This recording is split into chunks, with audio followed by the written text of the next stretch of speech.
Welcome to the Heavy Spoilers Show. I'm your host Paul, and in this video we're breaking down Dune.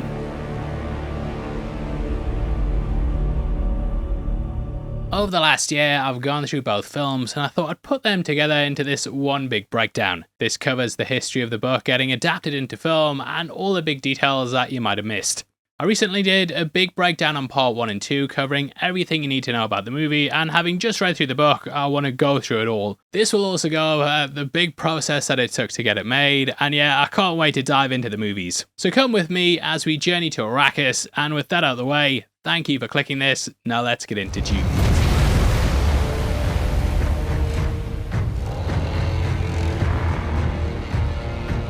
Now, in order to start this journey, we need to go back, way back into time.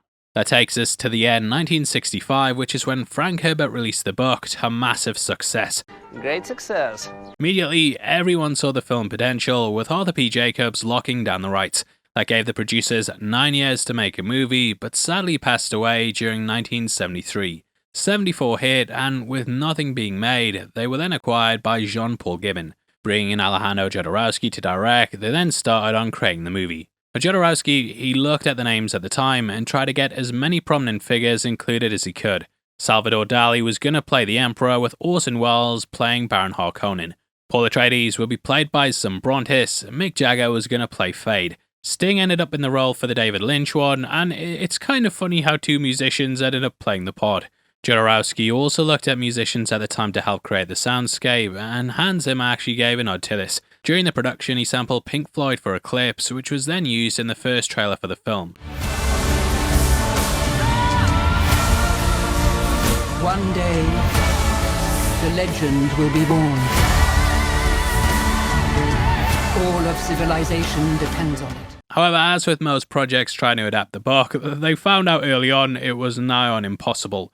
Thought to be a 14-hour epic, that was just too much for this to actually get made. You see, the thing with Dune is that if you've read the book or listened to the audiobook, you'll know that the movies, they miss a lot out. The source material has lots of different threads and directions that you could potentially take a film, and a writer has to weave those threads together to create one straightforward plotline. I'd say it's like if you took the Song of Ice and Fire books that were made for Game of Thrones, but tried to adapt them into a 2-hour film. Sure, you're going to have your main character potentially in someone like Jon Snow, but you're going to miss out a lot of what's going on. Therefore, it's a challenge to adapt, and that's why pretty much every adaptation focuses on Paul. Now, according to the wiki, the work didn't go to waste, and elements of it ended up in Alien. None other than H.R. Giger was behind the designs of both, and in his concept art for Dune, you can see shades of Ridley Scott's masterpiece. Looking at the landscapes and the xenomorph itself, it's easily identifiable in the suits used in the film. The skulls and elongated heads are there as well, with sandworms also being echoed in the film. Now 1976 is when a big change came about and Dino De Laurentiis purchased the rights.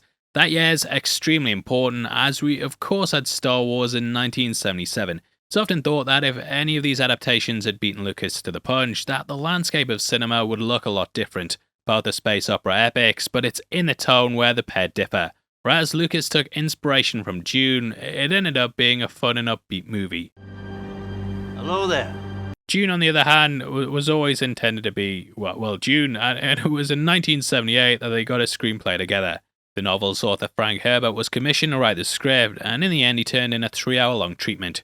Ridley Scott was hired in 79, with H.R. Giger coming across as well. Here they wanted to split the book into 2 parts, which is of course something Villeneuve also ended up doing. Struggling to adapt it though, the production moved too slow, and Scott ended up going over to direct Blade Runner instead. The rights were then renegotiated, with Laurentiis buying them up again and hiring an up-and-coming David Lynch. Lynch was hot off the back of The Elephant Man, and at the time also got offered Return of the Jedi. However, he ended up going to Dune after reading the book and falling in love with it. Lynch originally wanted 2 films as well, but this was condensed into just being 1 movie. Running at over 4 hours, he was forced to cut it down, and we ended with what I'd describe as a hatchet job.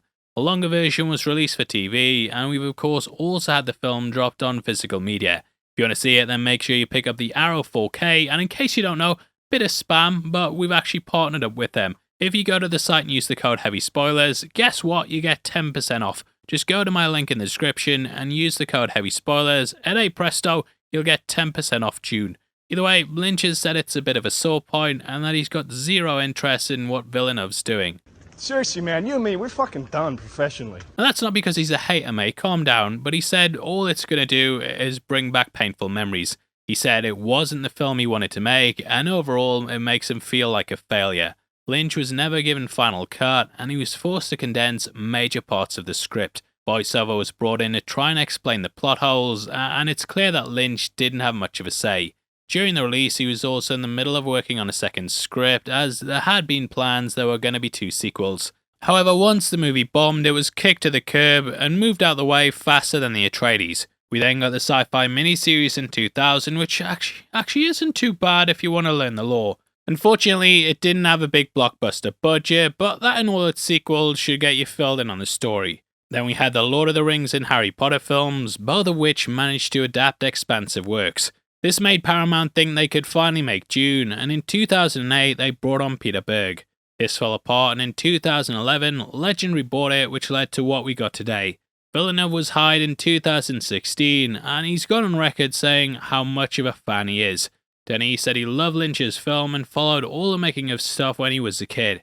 Apparently he used to obsess over hearing about it in the Fantastic Film magazines, and read through the novel when he was 12. According to IMDb Trivia, he actually held off jumping on the film as he wanted to direct some sci-fi movies first to get experience in the genre. Known for Prisoners, Enemy and Sicario, he held off until after doing Arrival and Blade Runner 2049. That takes us into the film itself, which like a lot of the other adaptations, split the book into 2.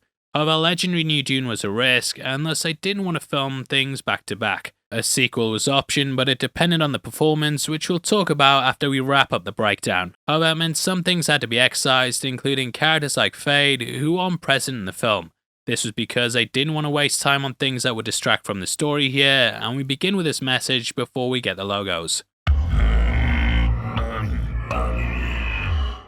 This is some Sardaukar throat singing, with it later being repeated when we go to their planet.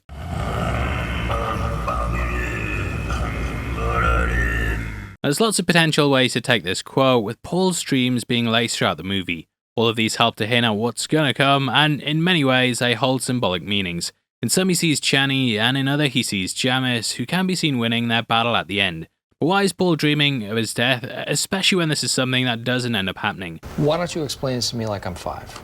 Well, the way I take it is that this is Paul witnessing his death, or rather the symbolic death of the man he used to be. In every person Paul kills, a part of himself dies, which at the heart of it is what Dune's about. Jamis in some can also be seen as a teacher, which may symbolize his death, showing a way that he can become a Fremen leader.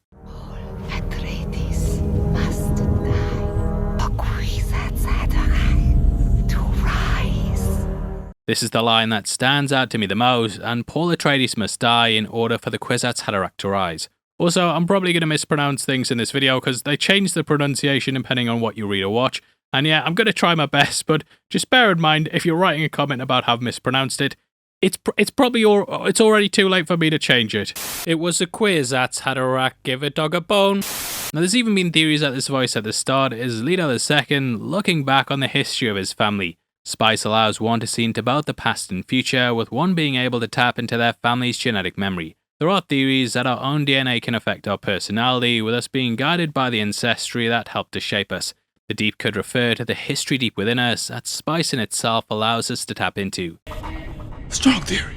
Either that, or it's just a great way to grab your attention, with this popping up before the film's logos. The quote doesn't appear in the book, so hey, maybe that's why as well. It's just a theory. Memes are messages from the deep. Dreams, of course, also have a double meaning, as dreams can often mean someone's goals.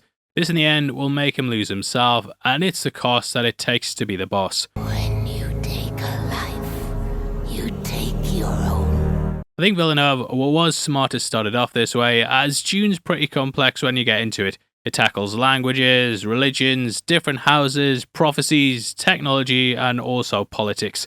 So going with dreams, it just simplifies it down and gives us a thread that we can all easily relate to. One of the major criticisms about David Lynch's version is that the cut-down film was pretty incoherent. So in order to avoid this, the movie's about Paul's goals, in which he becomes a man fit enough to lead his house. Now, one of the big differences in Dune compared to other science fiction novels at the time was that there wasn't the technological predictions that they had for humanity. Those were filled with laser guns, people typing in vast computers, hanging out with robots, but all that stuff, it's completely absent from the work. Herbert hints towards what may have happened to push us from this, with him actually predicting where humanity would go next. He stated that once humans started relying on computers, that the men behind these computers would then enslave humanity.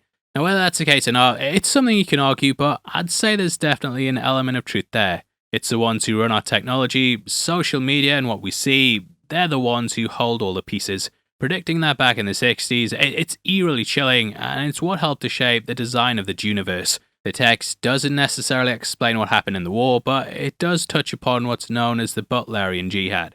This came when man overthrew machine, and the idea that man should not be replaced pretty much became law. So you can't have androids or computers running things, and instead humanity turned to spice. This perception-altering substance opened up our consciousness and allowed our minds to go to the next step. This is why we see people like the Mentats who are able to carry out computer-like calculations just within their head.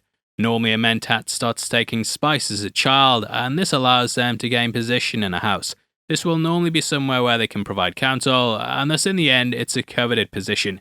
You see, every planet is ruled by a house, and all of these originate from Earth. The Atreides began their life in Greece, and as we learn, they were in fact matadors. The name Atreides plays on King Atreus, who was a prominent figure in ancient Greece. Fighting a bull was a labour of Hercules, and we also had the myth about the bull-headed Minotaur. There's also bull models and icons laced throughout, and on the grave the Duke visits at 13 minutes, we can catch a bull and matador. This is the grave of Paul's granddad Paulus, who, as we learn, died during a bullfight. You can also catch Grecian letters on the bottom, tying back to their origins on Earth. In many ways, it's impacted how Duke approaches things, with him also saying, "And grandfather fought bulls for sport." Yes. Look where that got him. A huge shout out to Now Playing Podcast for pointing out this shows that he shouldn't rush into combat against something that can wipe him out. In many ways, however, this leads to his downfall, as in the end, the Duke isn't brutal enough. In your eyes, I need to see it in your eyes. You never met Harkonnens before. I have. They're not human, they're brutal! Now in the novel Dune House Atreides, we learn Paulus was betrayed by his wife Helena, who had a hand in drugging the bull. The Harkonnens themselves could even be seen as metaphors for them, with them blindly charging in and taking out the Duke. According to the wiki, the bullfighting sculpture we see was created in order to enforce this double meaning. Made by Luc Massassi, he wanted to use the bull to show the House Harkonnen. The word Harka also means bull, which is why it was picked as their enemy. The Matador itself would be House Atreides, and the cape would represent Arrakis. As for the houses, they're difficult to infiltrate, as you either get into one in one of two ways. One can either be born through bloodline, or marry into it and become a family member. I'll talk about that more in a bit, but beyond that, spice also allows for interstellar travel. This is what's helped humanity journey through the stars, with a spacing gull leading us up. Now the side effects of spice are that it makes your eyes blue, but it can also cause someone to mutate. It takes a vast amount in order for that to happen, but the spacing gull leaders are all something else. We don't fully learn exactly what that is until Dune Messiah, and in the book, Paul sneaks about the ship trying to see them before making it to Arrakis. Later on, we learn they're people that look like fish, which evokes the idea of them swimming through the stars. That's where we jump to after the logos, and we join Chani describing her people's conflict. The first person we see is Jamis, before we then pull up to see Chani beside him. These are two very important figures that will, in many ways, take Paul to the next path. And we learn spice is the most valuable substance in the universe, with Arrakis being the only place it's produced. Thus, the one who controls it controls the universe, which means the Harkonnens have amassed a fortune. Built on the bloodshed of the Fremen, it's said that they're richer than the Emperor himself. In this opening, we also meet the Beast, who's played by none other than Dave Bautista. In the David Lynch film, they all had red hair, whereas here Villeneuve, he makes them all bald. Their pale, pasty look evokes the royalty of old, and in medieval times, it tended to show privilege. This is why Elizabethans used to cake themselves in makeup, because the people who worked jobs in the sun often got a tan from it. Villeneuve also wanted the Harkonnens to seem like this because, in the end, it reflected where they were from. It's a colourless world with no natural light, completely bleak and just black and white. On the other side of this, Arrakis is bright and vibrant, with the first shot of spice almost seeming like glitter. Now, when writing the book, Lawrence of Arabia was an influence on Herbert's work, with a lot of the characters being similar to that. Hans Zimmer ended up looking at a lot of Middle Eastern music in order to craft a soundtrack that he felt would be accurate. Apparently, he spent a week in the deserts of Utah in order to listen to the sound of the wilderness and also the brushing sand. This helped him to compose the melodies and how he felt that the piece should sound. Now Zimmer's of course worked a lot with Christopher Nolan, but in the end he turned him down on Tenet. This is because he was such a big fan of Dune that he felt like it was going to be a dream project. Now we discover that though the Harkonnens are winning, the Emperor forced them to pull back, and herein lies the plot. He realised they were richer and the Atreides were more popular, so kinda wanted them to both take each other out. From here we cut to Paul waking up on Caladan and get a flash of the air in the bottom right. It's important to note that this is not AD, and in the Dune universe they measure with AG. This is after the Spacing Guild was formed and humanity moved into the stars. No one knows exactly how that translates to our time, as the appendices state a number of different things. The universal calendar is 20 hours shorter than Earth's is, and because they're not set on Earth, they also don't mention things like leap years. Thus, IMDb trivia states that the movie takes place roughly at 23,000 AD. However, again, that might not be fully accurate, and I might be talking shit. And from here, we meet Paul's mother, Lady Jessica, who's not Duke Leto's wife, but instead is just a concubine. The universe is very much built on the patriarchy, but there is a female sect that also possess power. That is the Bene Gesserit, who have some political power and influence. The name is based on the Catholic Order Jesuit, with Frank Herbert's son Brian confirming that was the case. The Sisterhood can do things like the Voice, which would later down the line influence Jedi mind tricks. Now when the pair are getting escorted to the desert, one of the soldiers that does this is deaf. This is Stephen Collins, who was picked on purpose by Villeneuve because this was something the Voice wouldn't affect. Going back to those Greek metaphors, it's also clear that the Bene are influenced by many things. Books and Nachos pointed out they're a bit like the Sisters of Feyd, who in themselves would influence the Norns. These also influenced Star Wars as well, with them being the basis for the Sisters of Dathomir. For millennia, they've influenced bloodlines and advised the houses on who they should marry. This was so they could create the Kwisatz Haderach, who's someone that would be seen as the next Messiah. The plan was to have Jessica bear a daughter, and this would then marry into the Harkonnens. Their child would then become the Kwisatz Haderach, unite the family, and finally those bloodlines, they'd all pay off. However, Jessica, she didn't care, threw a spanner in the work and had a boy because she loved the Duke who was after a son. He's made you look a right knob. She has, to be fair, and what was the plan was basically the Kwisatz would sit on the throne, and along with this they'd get all the abilities you get from Spice. They could travel through space, do all of the Mentat stuff, have the Bene Gesserit gifts, and also hit the thumbs up button. Now it sounds pretty cool, we've finally got someone who can lead us, however what they'll really be doing is having someone in charge that the Bene can puppet round. Herbert also recognised the power of religion, which is something the Bene use as a weapon. They realised that if people believed en masse that this man was the Messiah, in the end they'd follow him on a path they decided. Superstition and religion are used as a way to control, and thus this figure will let them control the universe. He'll be the most powerful being that ever existed, and will sit in the palm of their hands.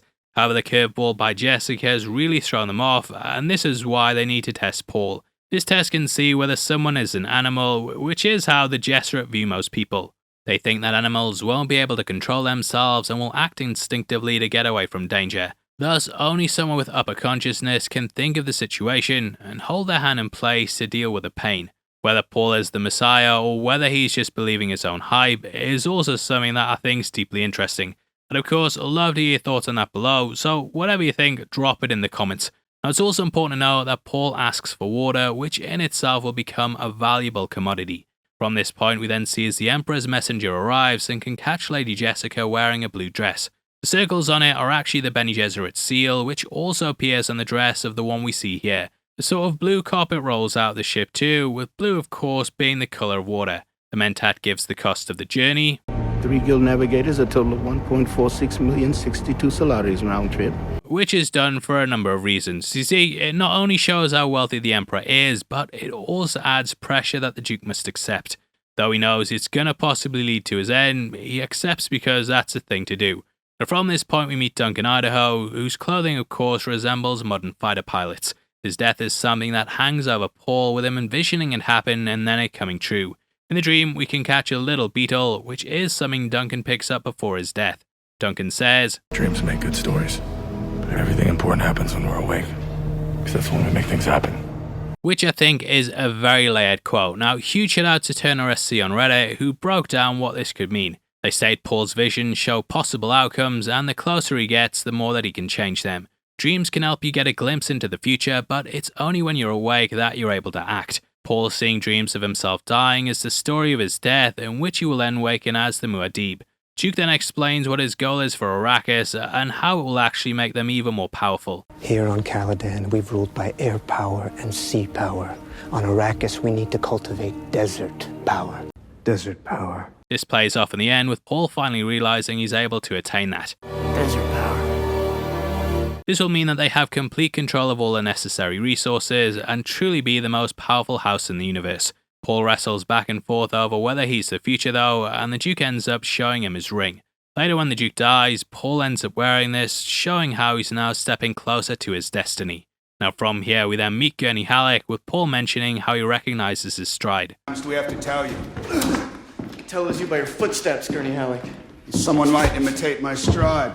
This is something he touches upon later when Gurney rescues him in the desert. I recognize your footsteps, old man. At this point, we get a demonstration of the shield, which in the David Lynch films were these big blocky Tron things. Here though, they're completely transparent, except for when they get struck by a weapon. The way that they work is that if something strikes fast, then the shield is capable of blocking it completely.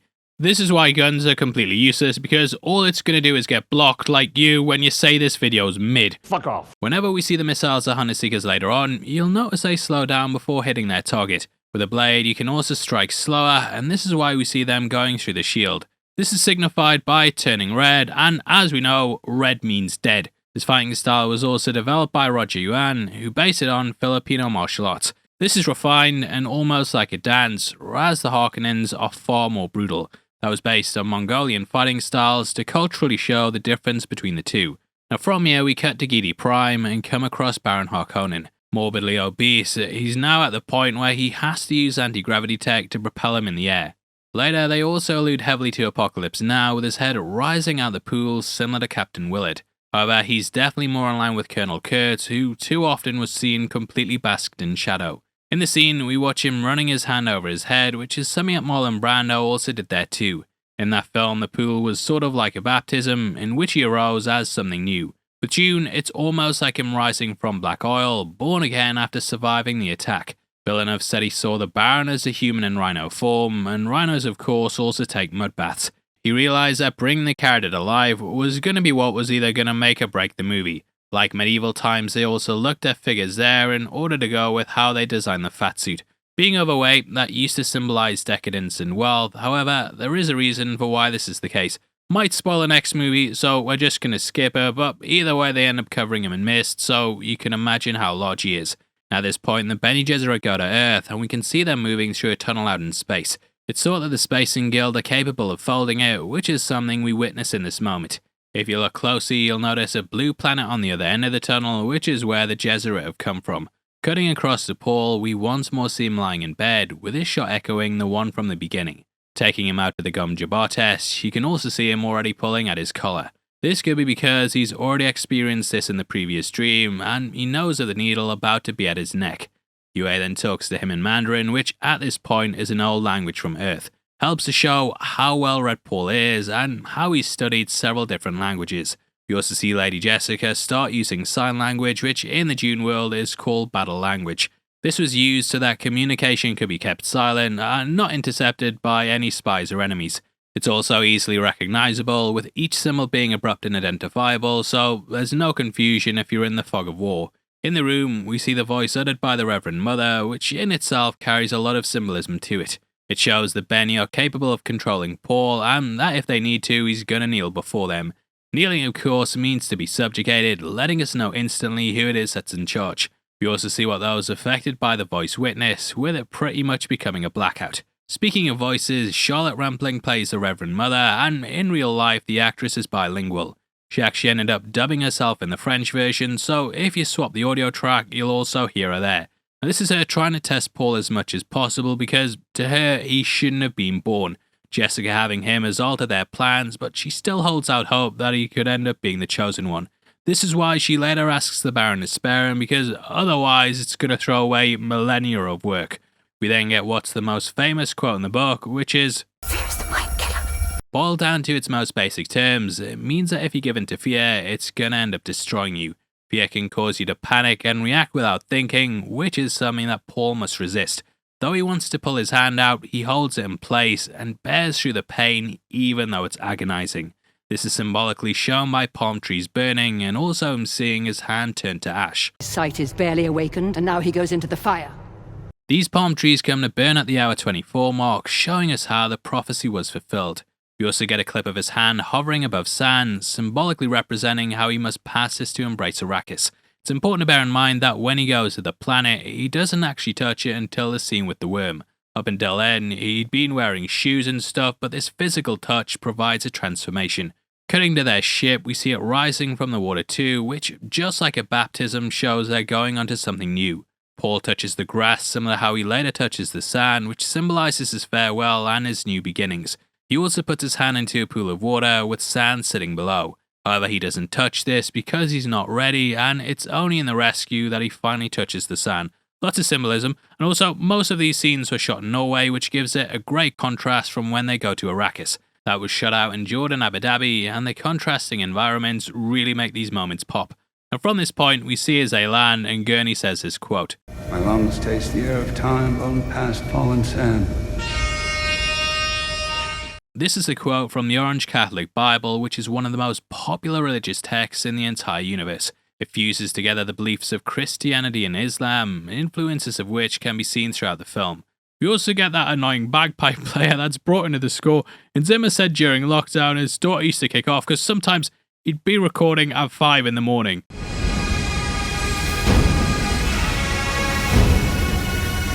Just imagine that, getting woken up by that. You wouldn't be happy, but I know some people love it, so if you do, let me know below.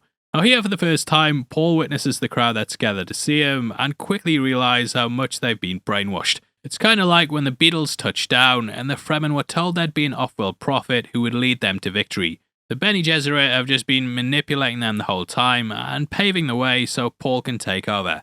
We then get to see the ornithopters, which are designed to resemble dragonflies. Bugs and insects were looked at closely by the production team, who all wanted to take their design and adapt them into this world. The Harkonnen helmets purposely appear bug-like, and there's also the insect design in the Hunter-Seekers.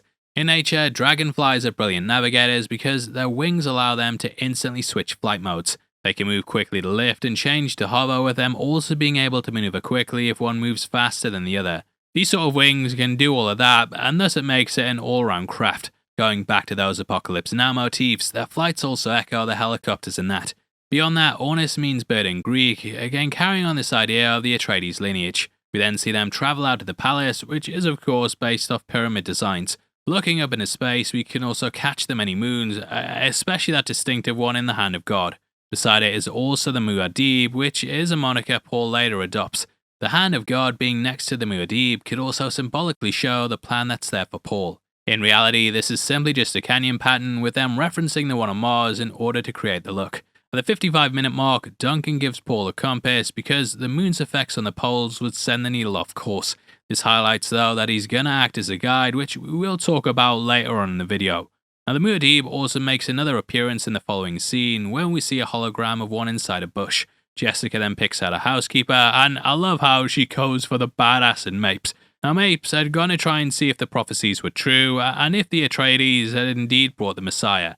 However, Jessica also learns something as well, as she gets insight into the superstition that's been planted in the culture. Mapes is overcome with crying religiously.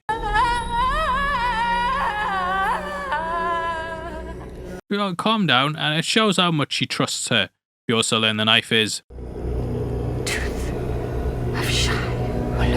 This basically translates to Sandworm Tooth, showing how Paul will later embrace them to help win the war. Now from here we cut to the pilgrims worshipping the trees, which are watered daily to keep them alive. Each drink's the equivalent of 5 men a day, and it showcases how much tradition can often leave others struggling. I don't know if it's a comment on royalty or just worshipping in general, but we see they happily sacrifice their own needs to keep up the tradition. Now Paul is then attacked by a Hunter-Seeker, and I love how we see the one who enabled it was hidden in the palace walls. This is something that always stuck with me in the books, because this guy would have basically had to cement himself in. Here he'd lie and wait until they arrived, and only get the one chance to take out his target. Paul manages to survive by remaining completely still because he knows the Hunter-Seeker's visions based solely on movement. This is him once more showing his mind state with a Gom Jabbar, in which he's able to think and not immediately panic. This is also needed across the surface of Arrakis, as one must move without rhythm to not alert the sandworms. One may end up panicking and running, but then all it's going to do is lead them to their death. Now, I know I said earlier that they don't use robots, so you're probably thinking, so that was a fucking lie. I bet the world of Dune does in fact use machines, but nothing that's able to go above its station. This keeps AI on a rung below the humans, and therefore they can never overthrow them. Now with the Baron, we see he's got a spider-like creature that's also possessing creepy human hands. No idea what's going on with this, as it's something brand new made up for the movie, but in the source material, the Baron's pets were all young boys. I'm getting the word nonce. So maybe they didn't want to put that in the film, but either way, there's no alien races in Dune unless you count the sandworms. All the creatures we see are caused by spice, with this spider creature potentially being immune from that. There's also a fan theory by Ronald McBigdick on Reddit, yep, that's her name, Ronald McBigdick, theory by them anyway, theory time, that this is the Bene Teliacs. In the book, they're spice-enhanced humans that have isolated themselves from the rest of the universe. They created some of the scariest creatures in the Dune universe, and also had a hand in Peter de Vries. In this movie, he's played by David Dastmalchian, making this his third team up with Villeneuve. I actually think he's died in all his films, with those being Prisoner, Blade Runner 2049, and later on in this. Though not spelled out in the film, it was de Vries who suggested the Baron that they kidnap Dr. Yue's wife, and he was the one who decided they should kill her. You can see a diamond symbol located on Yue's head, and this indicates that he's one of the Suk Doctors. This tattoo marks them as people who can't betray their patients or break their Hippocratic oath that they've sworn to the houses. However, Vries figured out they could hold his wife, and he'd go against it, which leads to this really chilling line. They take her apart like a doll. Going to a meeting, we then get Gurney seeing this. They shall suck at the abundance of the seas, and the treasure hid in the sand. This is a quote from Elder William Brewster, who was a leader of the Plymouth colony. He thanked the Lord for some clams during a famine, and it highlights how they've all been left with the scraps. Now my favourite quote from a holy figure is, I don't like sand. Which is pretty much everyone's mood for this movie. And we then travel out to the spice silos, which are a far cry from how many the Harkonnens had in that opening montage. We learn that they've removed most of their equipment and have only left behind the really shit machines. They're obviously also planning an attack, so would want to get their best stuff out the way and then bring it back to the planet. Now at this point, we then meet Stilgar, reuniting two characters from No Country for Old Men. Breakdown of that on the channel now, and we see as he spits when he greets them.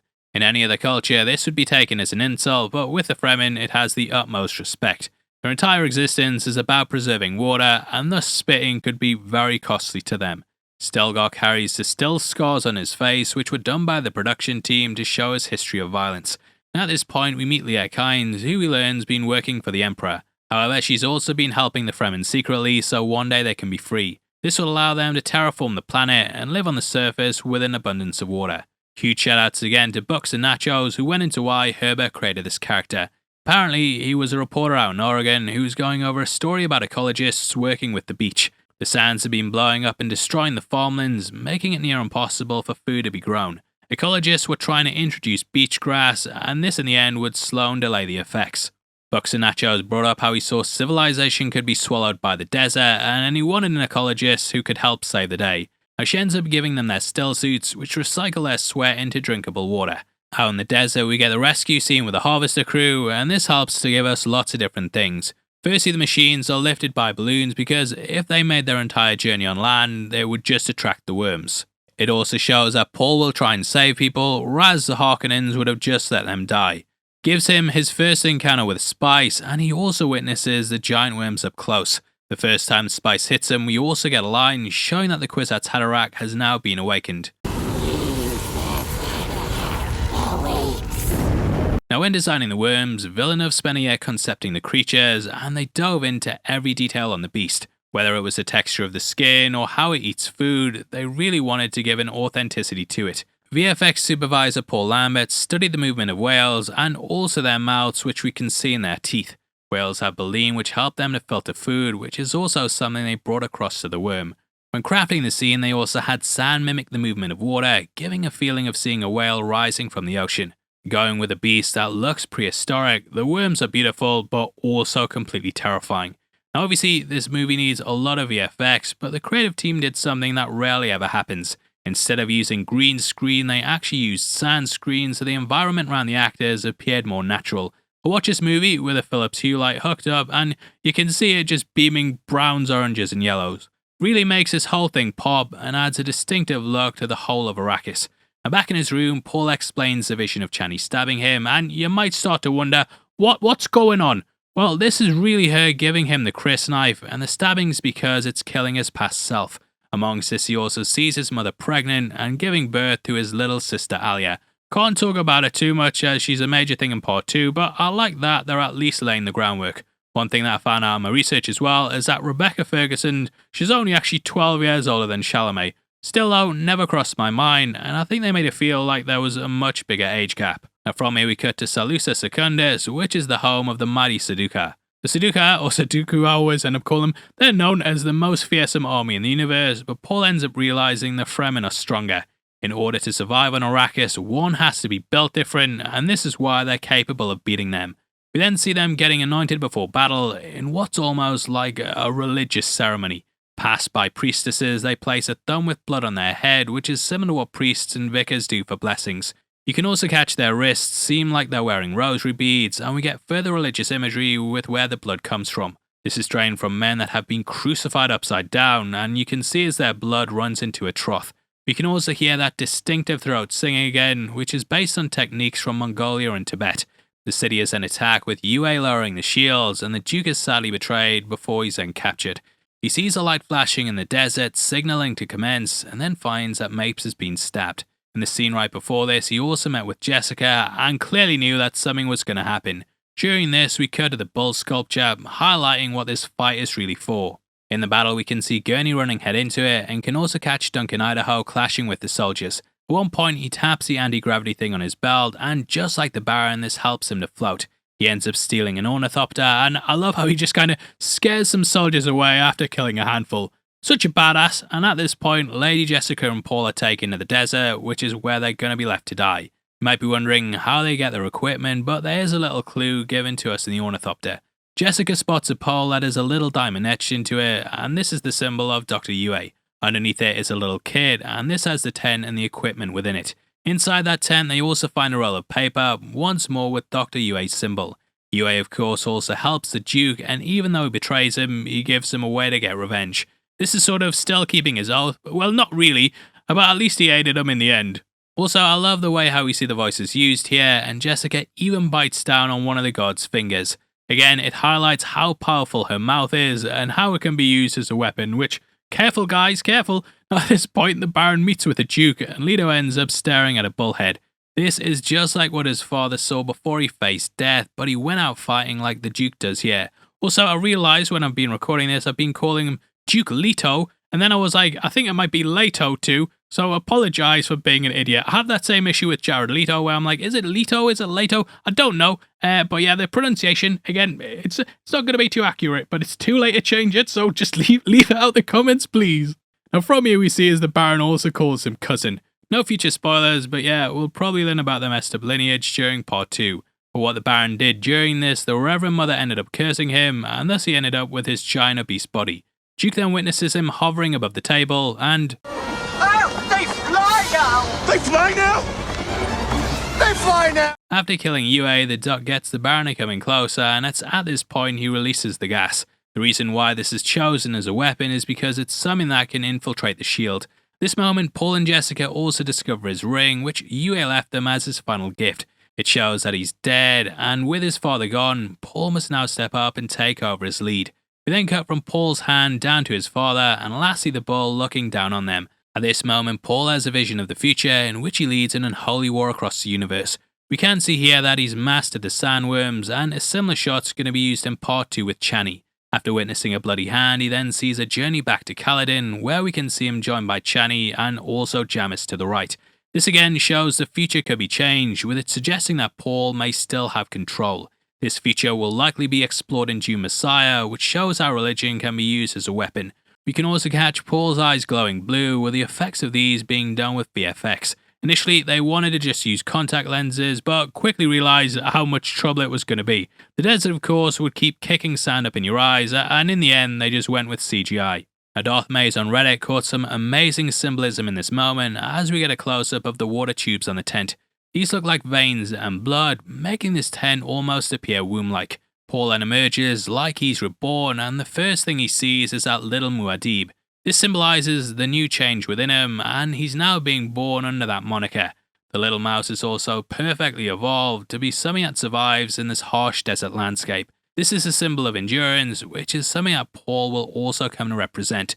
Rescued by Duncan and Dr. Kynes, they then travel out to a Fremen outpost that was meant to change the planet to a paradise. However, this was later abandoned, but it might be something that pops up in the future. Duncan also pays close attention to the plans, which may hint at something that happens in the sequel. Also, I'm skipping over a line here in which Paul suggests making a play, as again, future spoilers. What do you mean it's a heavy spoilers show and I should tell you all? Well, you're gonna have to wait, mate. It's coming out soon. Either way, Duncan dies here, and the Sadako arrive in what's a really cool moment. Just love seeing them float down silently, but the Fremen are waiting here with an ambush. This highlights how they can stand against them and use the power of the desert, but right now, they're just not good enough. They need a leader, and everyone knows that, so both Kynes and Duncan try and buy Paul time. Kynes ends up using a thumper, and the sound of this is almost like a beating heart, with worms being like blood that moves through the veins of the planet. This is also like how the movie opens, and after the logos we can hear it thumping away.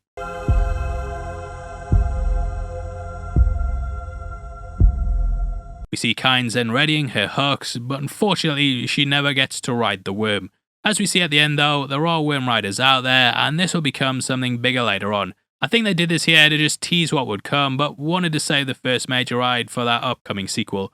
Also, I love how as she gets stabbed in the back, you can actually catch water spurting out the suit instead of being blood. This also drips into her hand as she lies on the ground, which is such a cool way to change what we typically see. Being the way for the worm, we then see as they're all engulfed, showing what the true power here is. Now Paul and Jessica then escape into the storm, and after a lesson from Jamis, Paul learns to let go. This is him realizing fear is the mind killer, and thus he decides not to panic. At this point we then cut to the Baron healing, and he says, "Kill them all." Again, going back to the Colonel Kurt similarities, this could be a nod to his final order. Willard ended up coming across his notes and scribbled on them it said exterminate them all. We already have a big breakdown on Apocalypse Now, so if you want to check that out, it's on the channel as well. Now with Paul and Jessica, we see as they crash and come face to face with a worm. Paul ended up panicking in the end and running, and it shows that he truly hasn't mastered everything. He ends up making it to the rocks, and the worm then pauses almost like a sign of respect. Kinda strikes me as being like Paul staring into the abyss, and in it realizing what he is. The mouth beats away like a heart, again tying back to this idea of a thumper. Taken in by the Fremen, he then sees a vision of Duncan sitting on the rock that the pair have just passed. Like him, he ended up integrated into the group, and this not only shows Duncan's past, but also Paul's future. To me, this showcases how Duncan's still a guiding force to him, showing him the possibility if they become allies. We also get a moment where Chani shows him another Muad'Dib, showing that if it can survive here, then Paul can survive too. Jamis here also appears like a mentor again, which further highlights how the future can be changed. Jamis then calls the Antal challenge, with a final fight being between him and Paul. Now Jamis, the reason why he's such a dick like you mate is because he wants to see if the prophecy is true. He basically assumes that Paul and Jessica are spoiled rich chums and sees them both as being easy wins. Little does he know though, Kid's been trained by some of the best fighters in the universe, and therefore he makes mincemeat of Jamis. See ya, chump. Chani gives him the crisp knife, and we see that this also has a diamond on it again, playing into the idea that this gives way to something helpful. Paul ends up besting Jamis pretty easily, and we see as he puts the blade up to his neck. This is in order to get him to yield, but it's also something that Gurney Halleck taught him. Calling back to their battle at the beginning, this was also a move pulled out to try and end the fight. In it both failed, and it leads to Paul killing him to take that next path. That will lead into him getting desert power, which brings things full circle from the beginning. Now we see Paul heading towards the worm instead of running away, because this will be the weapon that helps win the war. He will become a rider, a mentad, and also someone who, like the Spacing Guild's, able to fold time and space. He also knows the ways of the Bene Gesserit, and in the end will be the supreme being. Anyway, that closes out Dune Part 1, and thank you for coming on this journey. As for the film's performance, I'm sure you already know, but this was dropped as a day oneer on HBO Max. It's a bold strategy, Cotton. Let's see if it pays off for them, and it caused lots of issues with Legendary and Villeneuve, who was pretty annoyed by it. He said that a film like this should be experienced in the cinema, with streaming just being something that pales in comparison. Bloody hell no, mate, I've got a 60-inch 4K OLED and an Atmos setup. What you talking about? Fuck off. Anyway, he also criticised the piracy potential, and I think in hindsight it was a bad move. That was what made Nolan walk away from Warner Brothers, and the worst thing is they didn't even Warner Brother. He shopped his next film, Oppenheimer, out to Universal, and in the end, we know how that did. At the box office though, Dune made $400 million, and this was coming off the back of $165. Made $41 million opening weekend, and beat Godzilla vs. Kong, which had $31. On streaming, it was watched by $400 million in the first 30 days, and it led to it being a pretty big success. That's why Warner Brothers was so confident with Part 2, and there's also rumblings of an upcoming TV show. Now, just like the first film, we begin with a message before we even get to the studio logos. The initial one discussed dreams being messages from the deep, which we've gone over the themes of in our first breakdown. This included theories that it was genetic memory, and even potentially Leto II in the future looking back. Genetic memory plays into the movie highly, with it being something Paul and Jessica tap into with the Water of Life. This allows them to look back through their entire lineage and gain all the memories of their ancestors. In the case of Alia, it ushers in something darker, as those who go through the ceremony whilst they're in the womb are known as the preborn. This means that they have an entire personality before they're even born, and this is due to the fact they're able to tap into all the memories of their ancestors. However, this also leaves them open to being possessed by these ancestors, which is something that's a big part of Children of Dune. Now, Alia doesn't get born in this movie, whereas in the book, she's a big part of the latter half. The Fremen viewed her as being extremely creepy, and the Bene Gesserit referred to her as an abomination in the throne room. At the end though, this is said to Paul instead, with him also killing the Baron instead of Alia. Abomination. How about you suck Atreides nuts? Got him! The original work had Alia doing it, but they put more focus on him and his ascension to the throne. This all comes down to the power that he wields, as the opening says.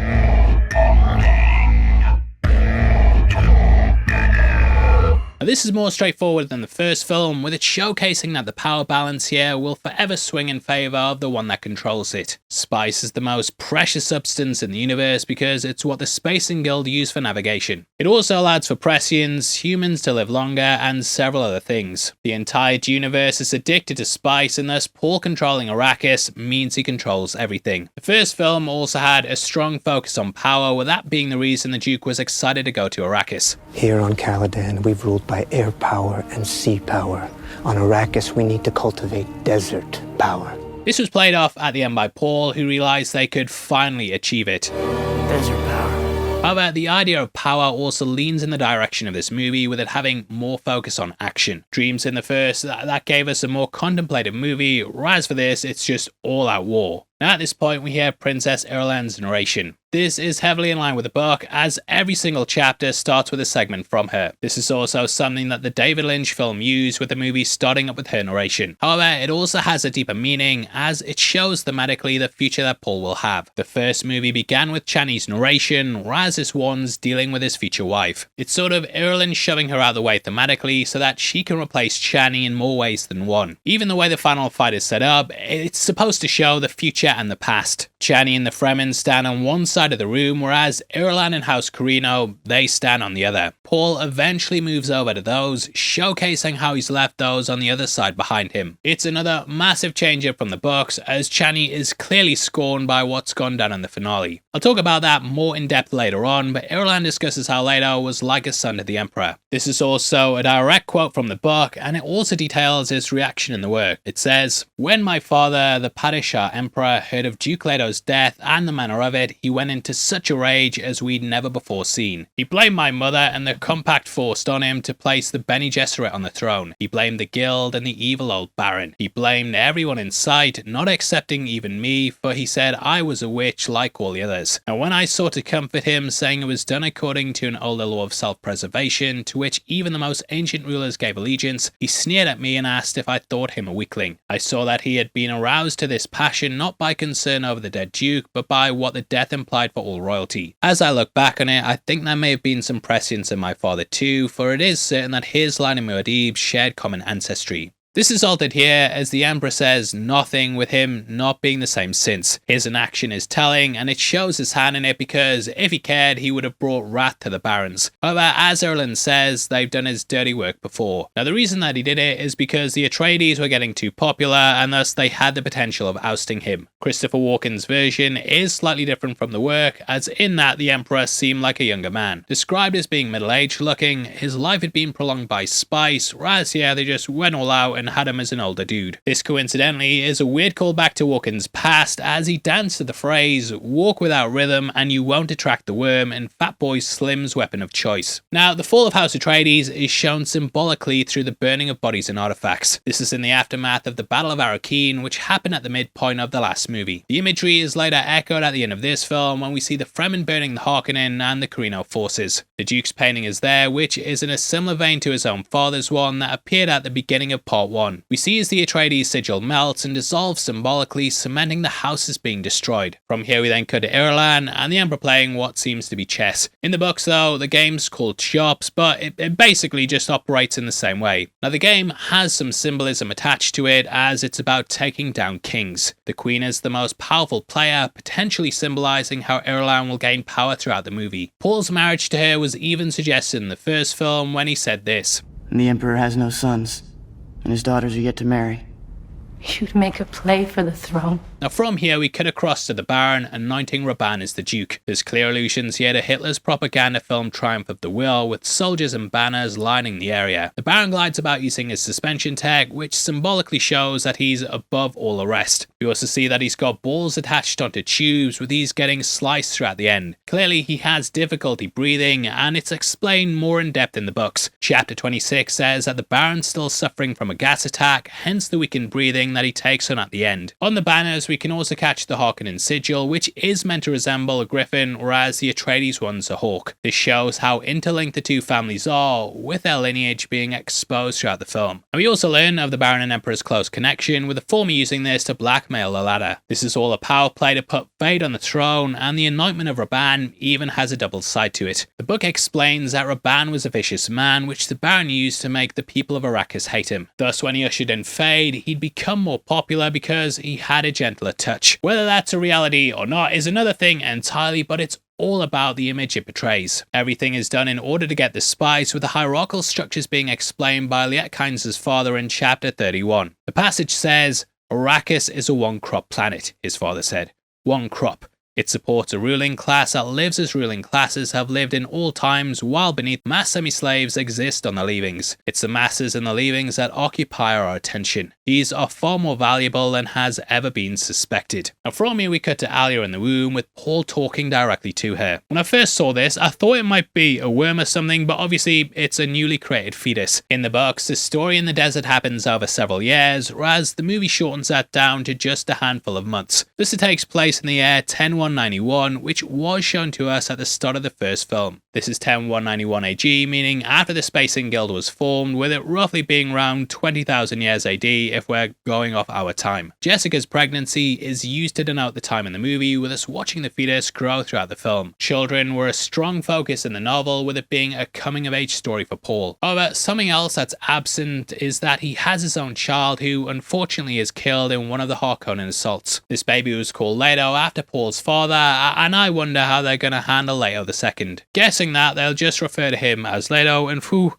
he gets up to some crazy stuff. Now there's lots of allusions to 2001, with it almost echoing the Star Child's meaning in that. That was the next step in human evolution, and all the Atreides become something else in this movie. The de-aging on Anya Taylor-Joy, it's crazy, and yeah, what a unique way to introduce the character. And the entire movie is built around characters and dialogue with her, and I love the way she starts off as this almost alien thing. Cutting to the skyline, we see the sun being eclipsed by the two moons of Arrakis, with the larger of these being the Hand of God. The Hand of God leading the way, that's metaphorically seen in the speech later on when Paul talks about how his hand leads the way. The smaller of these moons is nicknamed Muad'Dib, which is a nickname that Paul later takes on. In the book, he predicted this during the tent scene, which happened in chapter 22. He said he would be known as Muad'Dib, whereas in the film, he came across the mouse upon exiting the tent. We then pan across to see Jamis's body, which they're carrying through the desert for his water. The book expanded upon what happened when he reached the Sietch, and we learned that Paul had some extra responsibilities. He had to look after Jamis's family and either take his wife as his or as a maid for a year. Known as Hara, she was a keen helping raise Alia, and eventually she ended up marrying Stilgar. Now if you're interested in expanding a Dune collection, then definitely check out our partners at Arrow Video. They remastered and put together the 4K release of the David Lynch film, and they've got a ton of different movies on the site. This includes things like RoboCop, the massive Child's Play collection, The Ring, and so many amazing movies. If you click my link in the description and use the code HEAVYSpoilers, and you're also going to get an extra 10% off. Whenever you go to the site, if you want to buy anything, just use the code HEAVYSpoilers and you're going to get that 10% off. I saved you some money. Shabao! Now the book also talks about how the Fremen move across the desert, with Jessica discussing it in chapter 31. She talked about how they move like a military company, with them seeming like ghosts amongst the sands. It's also on this page that she discusses the meaning of the word Sietch, with the group heading to Sietch Tabua. Sietch means a meeting place in time of danger, with it being a sanctuary for the Fremen. The term Kwisatz Haderach is based off the Hebrew phrase Kwisatz Haderach, which according to IMDb trivia means a miraculous journey between two distant places in a brief time. Lisan al-Gaib's used heavily throughout the film, with it also being something Stilgar constantly says. Lisan al-Gaib!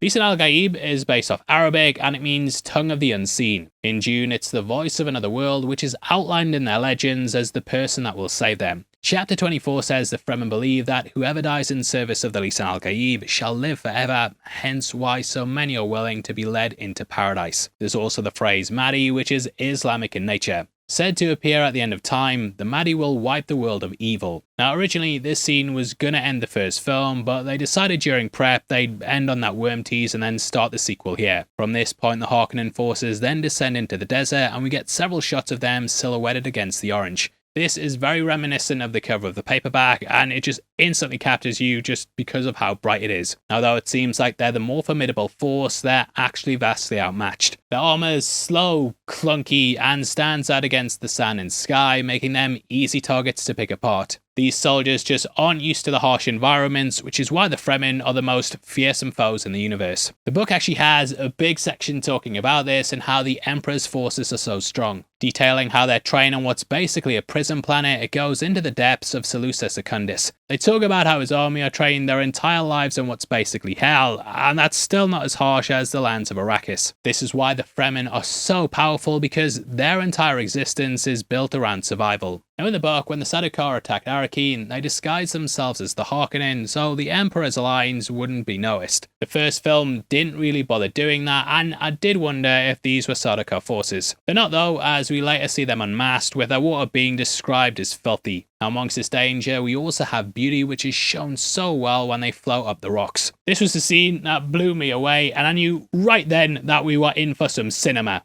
This is also the suspense attack that the Baron used, with it being equipped in his army. They then snipe, with the command being no shields, which is also explained in the book. The passage talks about how shocked the Atreides were to learn they didn't use shields, with them having this conversation. According to Idaho's reports, how it said, shields are dangerous in the desert. A body-sized shield will call every worm for hundreds of meters around it. It appears to drive them into a killing frenzy. We have the Fremen word on this, and no reason to doubt it. Idaho saw no evidence of shield equipment at the Sietch, so you can see why they'd avoid it, as it's basically blood in the water when you're swimming amongst sharks. We then watch as the bodies fall from the cliff, which is again another amazing piece of cinema. Going toe to toe with some of the soldiers, Paul easily best ones because he's trained by the best of the best of the best, sir. This is why he made mincemeat of Jamis, because for his entire life he's been trained by the best swordsmen and fighters. However, he doesn't watch his back, which is something they constantly try to hammer home in the book. Gurney said it during the first film, which is also something we'll talk about later on. Early on in the book, Howard constantly says he should never sit with his back to the door, which he then jokes about. This is so assassins can't sneak up on him, which Jessica's now having to stop. However, this ties into the deeper themes of the movie, and it sums up her arc. She's going to kill and do whatever she needs to protect her son, even if it means turning him into the Messiah. He's not the Messiah! is a very naughty boy! This in itself pulls from the book, with it outlining in chapter 3 that she should shield him no matter what. The style Paul fights with here was developed for the movie, with it bringing forth the weirding way from the books. This in the series requires a combatant to alter their perception of time, and thus they can move at incredibly fast speeds. In the David Lynch film, it was about the manipulation of sound, which had Paul using sonic weapons. Here though, they just don't really acknowledge it, but have combat being something that Paul's adept at. We then see the Fremen draining water from their victims, with Jamis' still suit later being filled with it too. This is almost like a mummification, with his body being completely wrapped. Chapter 16 has a big banquet scene in which Paul talks about the still suit to the daughter of a manufacturer. It explains how it collects sweat, tears, urine, and even shit. So yep, all these people, they're having a crap right now. That's canon. This then processes it into moisture so that the user can use it to keep themselves hydrated. In the chapter, they talk about how a man actually drowned in his suit because his body was submerged in water for so long. This chapter also explains why shields can be dangerous in the desert, as it goes over what happens if a laser gun hits one. This can cause an atomic reaction due to the shields and lasers causing what basically happens when you cross the streams with a proton pack. In the book, when Duncan meets Paul and Jessica in the desert, we see a gigantic explosion behind him. This is because he used it as a trap, and thus the Harkonnen forces are reluctant to use their shields. Now moisture is obviously the most important thing to the Fremen, as it's all they have amongst the desert. Surrounded by spice, the most important substance in the galaxy holds little meaning, as they have it in about everything. This is a flip from Paul's home Caladan, which was absent of spice but surrounded by water. The Fremen view all moisture is important, so when Jessica starts vomiting, you can see why Stilgar's a bit like, phew. I was a bit like, ooh. Now he even wipes her tears and drinks it later on, because water is such a valuable substance on Dune. Because of this, the Fremen have held themselves back from crying, and even when a loved one dies, they don't shed a tear. When Paul killed Jamis, the group gasped and talked about how he gave water to the dead, with this phrase meaning to basically cry over those that have gone. This is a phrase that pops up in the temple, but it's seen as a strength, with these people having deeper emotions. Just watching that dude get the fluid sucked out of him by Zendaya makes me realize what it must be like being Tom Holland. Can't say that, dear me. Either way, it shows they drain them while they're still alive, and they cover their crimes by using the worms to get rid of the bodies. Not really crimes, you know what I'm saying. Now from here, they make it to the Sietch, and we see how the Fremen are distrustful of Paul, and you could say that they're frenemies. However, they represent the figures Jessica must later convert, and we see inside the Sietch how some already believe. Paul understands the aspects of their language, as he's been trained by birth by masterful linguists. The source material tells us that tongues are one of the first things the Bene Gesserit learn, as this is something that helps them do the voice. According to the wiki, the Fremen language is called Chakobazar, which derives from Arabic. Apologies for butchering that pronunciation. And the reason that Paul's able to pick things up fast is detailed to us in the beginning of chapter 9. That talks about how, rather than learning, Paul is shown how to learn how to learn. Knowing how to pick things up quickly means he can do it with a lot of skills, which them Fremen see as him taking it up naturally. Thus he's able to appear like the prophet because it seems like the ways are natural to him. Now we discover there's fundamentalists in the south, with religion being stronger down there. Shout out to the Now Playing podcast for pointing out this may be based off America, and how religion tends to be stronger in the south too. Intricate amongst these scenes, we learn the Harkonnens won't venture into the south, with not even satellites scanning the area. The book explains that it's too expensive to pay the Spacing Guild to monitor it, but it turned out there was a deeper side to it. Why? Well, the Fremen, they were secretly giving the guild spice in exchange for not spying on what they got up to. Raban is absolutely furious, and he ends up smashing that poor bloke's head just like it's the like button. It's so sad. Lots of Harkonnen servants getting killed in this movie, which not really much job security. Still though, lots of room for promotion, and could be worse. Could be working at Screen Crusher. Shut the f*** up, Ryan Airy. I'm kidding, Ryan, I love you chump. At the Sietch, we see more of their culture, and throughout the movie see that the women are warriors as well. In the book, there's a quote that says, "The women are as fierce as the men, and they're all valued as equals." No other society in the universe does this, with it being part of the patriarch. All the women for the Harkonnens are seen as servants, and the Bene have to move in the shadows. Even Jessica was a concubine, whereas the Fremen have them on the front line. Now we see as Stilgar then meets with the elders with his fate-defying logic. The others laugh at him, but he believes it because the Gesserit have told their prophecy for millennia. Eventually, someone would come along that would fit this, or at least come across in a way that people can see the signs and change the prophecy to fit exactly what's happening. It's basically confirmation bias, and as Paul eats, he sees a vision of his father's portrait rising up. As we saw in the opening, this has been destroyed, and thus it's a symbolic metaphor of the Fremen worshipping the house. In the book, we learn this portrait was painted by an artist named Alba, with him also providing the one of Leo's dad. Keep saying Leo and Leo, apologies for that, but this was of course burned. However, he still envisions it, showcasing how his visions aren't completely accurate. Now, chapter 32 goes into exactly what happened with the spice in the food, and it says, Paul stood beside Chani in the shadows of the inner cave. He could still taste the morsel she had fed him, bird flesh and grain bound with spice honey and encased in a leaf. In tasting it, he had realized he never before had eaten such a concentration of spice essence, and there had been a moment of fear. He knew what this essence could do to him, the spice change that pushed his mind into prescient awareness. This shows how it's going to alter him and explains the visions that he gets here. Jessica then says, Your father didn't believe in revenge. Hell, I do. Now this is the first clue that he has Harkonnen in him, and it cements what the Emperor says at the end. Your father was a weak man. Thus he felt like he may be the wrong person to rule if he ever became Emperor. In the book, we discover that the Emperor had to answer to the Landsraad High Council, which has the power to oust him if it seems like his actions put them at risk. There are 157 great houses that compose them, with them ruling over 10,000 planets. This is why Paul disrupts so much, because spice is a part of the ecosystem of them all. Now, chapter 34 also tells us Jessica's thoughts at this moment. It talked about how the Fremen women wouldn't make a good wife for a duke. However, they would make a good concubine, which plays into how the book leaves things off. Jessica wistfully thinks, and yet I was more than a concubine, which has a deeper meaning that we'll talk about at the end. Now, it's in this chapter that Chani also brings up why Jamis was carried back. It says the flesh belongs to the person, but the water belongs to the tribe. Paul was offered Jamis's water, but he turned it down, which is something Chani couldn't understand. To her, water is water, and so Jessica makes him accept it so the pair can then fit in. The winner of the fight would normally always take the water, and this would make up for the moisture that they lost during the battle. Everyone is super strict with water, and in chapter 36, not even his wife Hera cries over Jamis as she refuses to give water to the dead. Now for the movie, Jamis's water is deposited into a great sacred shrine containing 38 million decaliters.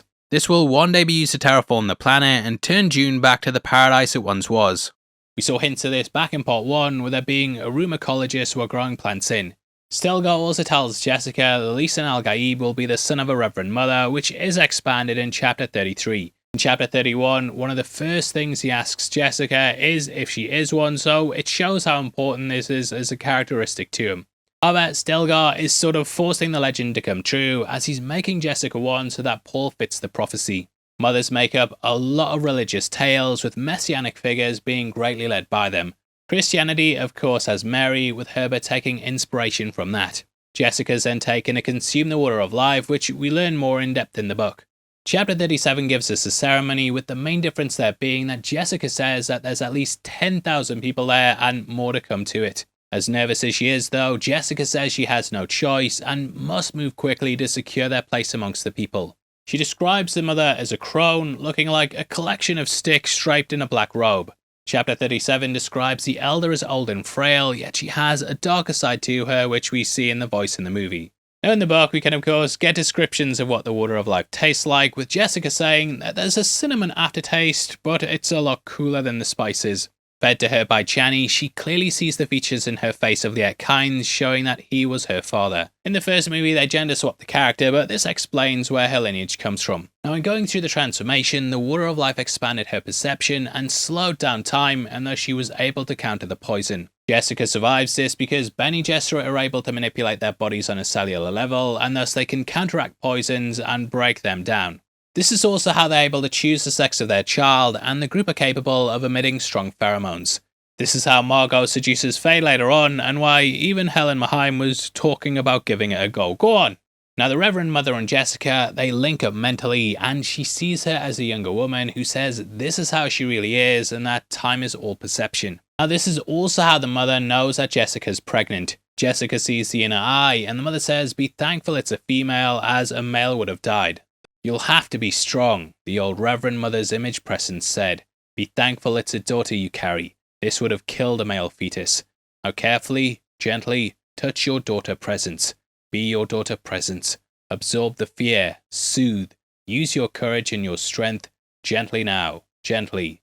The other whirling mote swept near, and Jessica compelled herself to touch it. Terror threatened to overwhelm her. She fought it the only way she knew. "I shall not fear. Fear is the mind killer." Now we see the inner eye embodied in Alia's opening up, highlighting how the fetus now has full awareness. The book then says the old woman dies, and as she passes, she pours her memories into Jessica. Her final words are, "I've been a long time waiting for you, and here is my life." Now it's in this moment that Jessica learns she's the daughter of the Baron, which we'll learn more about in the books. In the novel, it was revealed that Reverend Mother Gaius Helen Maheim was all worded by the Baron, which is how the baby was conceived. Helen then cursed the Baron and placed a disease on him that ended up making him morbidly obese. I know that was brought into the canon later on, and someone always kicks off when I mention it, but it's worth at least acknowledging it, guys. Come on. Anyway, the book handled the reveal slightly differently, with Paul bringing it up when they were in the tent. This happened during chapter 22, and the passage reads like this. "When you next find a mirror, study your face. Study mine now. The traces are there if you don't blind yourself. Look at my hands, the set of my bones. And if none of this convinces you, then take my word for it. I've walked the future. I've looked at a record. I've seen a place. I have all the data. We are Harkonnens." "A renegade branch of the family," she said. "That's it, isn't it? Some Harkonnen cousin who—" "You're the Baron's own daughter," he said, and watched the way she pressed her hands to her mouth. The Baron sampled many pleasures in his youth, and once permitted himself to be seduced, but it was for the genetic purposes of the Bene Gesserit by one of you. Now, this process is described as highly dangerous, as it often leads to possession, with it also creating an abomination if someone's pregnant. We see the water rushing over Alia, and at this moment she's turned. Now outside we see Paul kind of just standing by himself, looking to make friends. I think we've all been somewhere like this, where the new person who's just awkwardly standing about, trying to conquer Arrakis, and there's something really subtle that he does. He looks over to the elders, who clearly want him to come hang out with them, but instead goes to people his age who clearly don't believe. This is possibly to convert them, or, try and turn the people who might be against him, and it's a very subtle thing that the character does.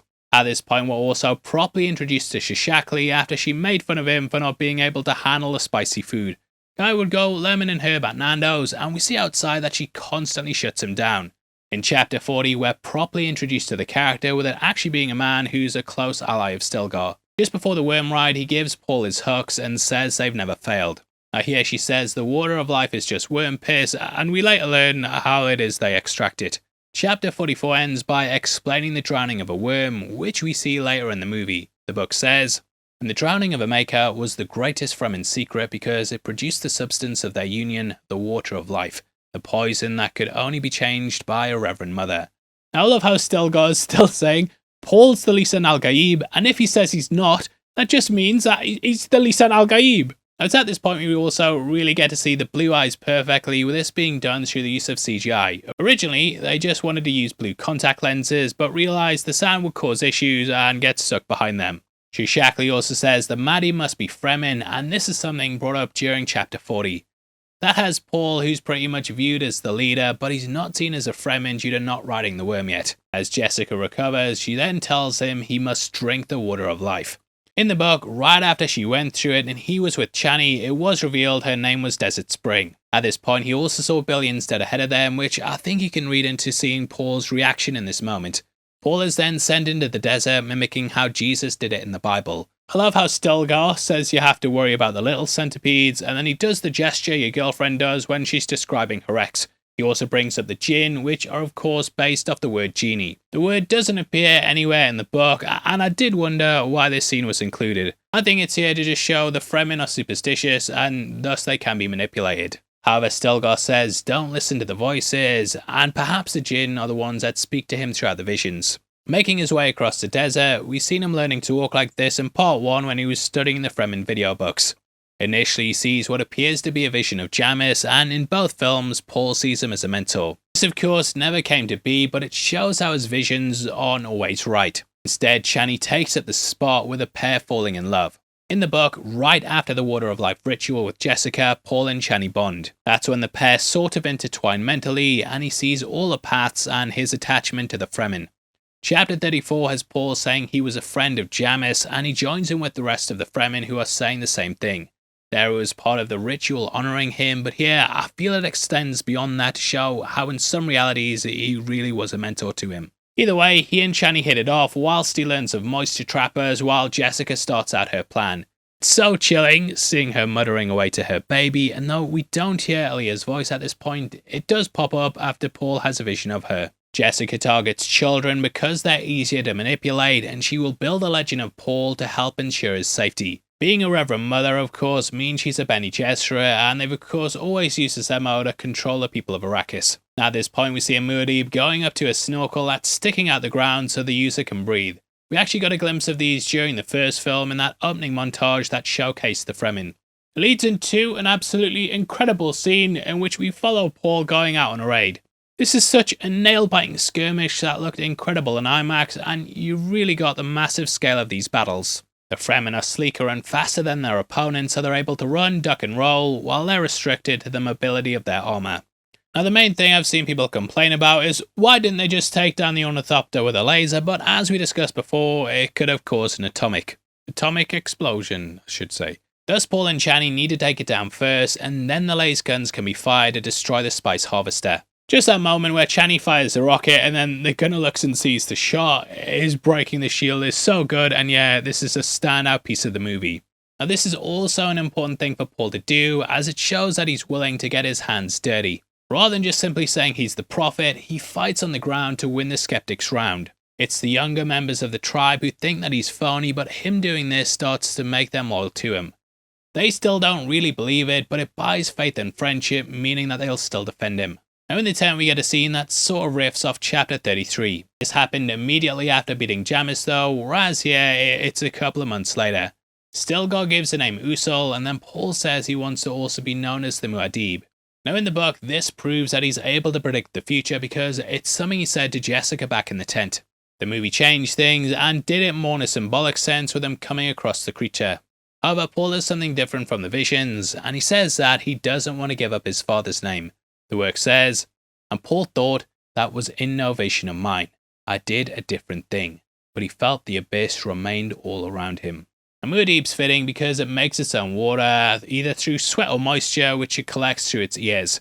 Paul could be seen as a figure who'll eventually collect all the water on the planet and then usher in a paradise that transforms Arrakis. Beyond that, Paul is mouse-like and small, which is why so many underestimated him. Like the Muad'Dib though, he's a survivor, he's gonna make it, and thus it's a perfect name for the character. And that takes us roughly into around book 3, which is titled The Prophet. It's basically the final section of the book, which kind of shows how much stuff was rejigged. It's basically about Paul embracing the Fremen and becoming their prophet, which we see demonstrated in him taking off the ring. Father, I found my way. This calls back to the first film in which his dad highlighted the choice that wearing it brought. I told my father I didn't want this either. I wanted to be a pilot. Your grandfather said, a great man doesn't seek to lead. He's called to it. Paul saying he's found his way highlights that he's at peace and feels at home amongst the rest of the Fremen. Now in the David Lynch film, the ring was a MacGuffin that the Harkonnen and Emperor tried to get, as this meant that they control the house. Here though, I feel it represents the two paths that he can now walk. The first of these sees him as an equal in which he doesn't wear it and lives amongst the Fremen. The other path puts him above the Fremen as a duke who has the power over them. Later on, when they're discussing the atomics, we see as Paul has the ring and stares at it. This denotes the two paths you could take, with the atomics leading towards a certain one. Come the temple scene, he then puts it back on and announces that, well, I'll let him do it. I am Paul Muad'Dib Atreides, Duke of Arrakis! Him announcing he's a duke shows he sees himself as above them, and it's why his relationship then fractures with Chani. Here he says he'd like to be her equal, but in putting the ring back on, he's seeing himself as rising above her. Paul and Chani then sit down on the dunes, and here he explains Caladan. This was actually shown to Paul during a dream in chapter 3, which he told to Helen Mahaim. It later comes to pass during chapter 40, which is where he tells Chani about the waters of his world. Chani then says a line that plays off the opening of the first film, in which the same shot was used. Right there, Spice. Arrakis is so beautiful when the sun is low. My planet Arrakis is so beautiful when the sun is low. You can see spice in the air. Now, Chapter 28 explains how Caladan was a paradise, but in the end, this just made them soft. Having it easy meant they weren't tested, and thus the Atreides house was easily taken down. Now, you really get the sense in the scene that the dunes are like an ocean, with Steven Spielberg even commenting on this. According to IMDb Trivia, he said, "This is a desert-loving story, but for such a desert-loving film, there is such a yearning for water in this movie. For all the sand you have in this film, it's really about water. The sacred waters that are yearning for green meadows and the blue water of life. You film the desert to resemble an ocean, a sea. The sandworms were like sea serpents, and that scene surfing the sandworms is one of the greatest things I've ever seen, ever. But you made the desert look like a liquid." Even the way the worms are ridden, it's sort of like surfing, and this moment really plays into that here. We then get a montage of the successful raids with a shot of Chani wearing her hood that's reminiscent of the one in the opening montage of the first film. There's clear callbacks to that throughout, with lots of the shots showing Paul's visions coming true. Back at Arrakis, we see the Baron killing his servants and looking like MODOK when he's hovering above the bath. This builds off the back of the first film, in which the Baron rising from it was a clear nod to Apocalypse Now. Now, you might also notice that the blood we see in this scene is black, and that's because, right, it allowed them to skirt around getting a higher age rating on the movie due to it not being red. Had it been red, you know, the rating would have been upped, so Villeneuve, he just kept it black, and it allowed them to lower that age rating. More money. Now, Paul has a dream of a woman leading him to the death of billions. I've always interpreted this as him following Jessica. However, it is possible that this could actually be Alia. She does turn around later to reveal it's Jessica, but yeah, it definitely feels like it could go either way. Chapter 34 is when Paul has visions of the jihad leading to death, but unfortunately he realizes there's no way to stop it. If he dies, then it will just carry on through his mother and sister, hence why I think that they appear in these visions. Now, there's actually a segment from Children of Dune that seems to play off this well during Chapter 62. I'm paraphrasing it here, but it says, "The water we've spread on the sand is blood." It then goes to say that he stood upon the sand and saw a beast arising from the ground. On the head of the beast was God, and that last bit especially, it reminded me of Paul approaching the temple and the sandworm coming out of the dunes behind him. Either way, the pair kiss, and Chapter 34 has an accidental courtship ritual between the pair. Paul basically drops his water, and then Chani picks it up. It's nothing, but in Fremen culture, it's meant to be a sort of proposal thing because they're sharing water and some of the Fremen laugh at it. Now, at this point, we get another standout scene in the movie with Paul finally riding the worm. It plays heavily off what happened in the book, with Stilgar saying how he doesn't have to impress anyone with his courage. He also brings up how he prepared the thumper himself. "I tune it myself." Shishakli also gives him his own hooks and says they've never failed. And the main reason that Paul wants to do this in the books is that he'll be qualified for the 20 thumper journey into the south, whereas here, he's not really willing to go. We end with Paul seeing the worm approaching and the Fremen remarking they've never witnessed one that big before. Seeming half a league long, that then takes us to Chapter 42, after a brief intermission with Alia acting weird and scaring some of the adults. It says Paul must not move, and he has to crouch down and become one with the desert. He says he has to do this to tackle the old man of the desert, with the movie saying it's a grandfather worm. In the books, we learn the older worms are, the larger they grow, and their body changes too. It says that the ridges and flaps get bigger too, so you can instantly identify the older ones. Now, the Fremen initially see the worm sign and react like it's a storm, and it's only upon seeing the dune break they finally realize it's something bigger. This scene took 44 days to film, and it's something Denny apparently storyboarded when he was a teenager trying to plan out the movie. Obviously, he had no idea he'd be directing it, but it gives the idea of how long this has been going through his mind for. They constructed practical parts of the creature too, so we could zoom in and get close-ups on the flaps and so on and so forth. It's an incredible moment, with Denis saying Paul standing up is his favourite shot in the film. Finally, he's conquered the Maker and has become one with the Fremen. They bow, calling him the Lisan al-Gaib, and Chani starts to question if she's in a cult. Still though, Paul's loyal to her, and this loyalty is shown mirrored in his mother, who we catch in the next scene. I love the cut from the worm to the temple, with the markings of it showing how he's living out the prophecy. Jessica is basically one of those pushy parents that keeps pushing their child, and even though she looks a bit creepy talking to her womb, people still believe her. She even has visions of Paul walking through the desert, with these shots later appearing at the temple. Paul and Chani then get it on, and Paul swears to only be with her, which highlights the lies he's gonna have to spread. He must embrace the idea he's the chosen one, even if he might not fully believe it himself. I'm no Messiah. Now he then bids his mother farewell as she travels south. He's annoyed that the Benny have manipulated the population and made it so they believe he's the Messiah. Chapter 40 talks about Jessica and Alia going south, but they do handle it a bit different in the movie. In the book, we basically have Paul going through a vision of them going, but he doesn't know if it's the future or the past. Due to living in prescient so long, he has memories of seeing things that are going to happen. However, because he remembers them, he doesn't know if they've already happened or not. This bit also mentions how many people have challenged him as they want to see if he is really the Maddie. Chani ends up fighting some of them, and thus they realise that if they're killed by his woman, then it's a bit embarrassing. This stops them doing it, and it cements Paul's legend, whereas here Jessica builds it on her own. It's through these moments that we really see her spreading things about the worm he rode and can catch the tattoos on her face. This version of her was seen in a vision during part 1, and we can catch the facial markings on both. Huge shoutouts to Ghost and the Eggshell on Reddit for breaking down what all these symbols translate to, and they actually have their own cool little meaning. They are, I must not fear, fear is the mind killer, and the verse that accompanies it. Jessica then heads south, and no idea how they got on that worm, mate, so if you can explain, then the comment section is yours.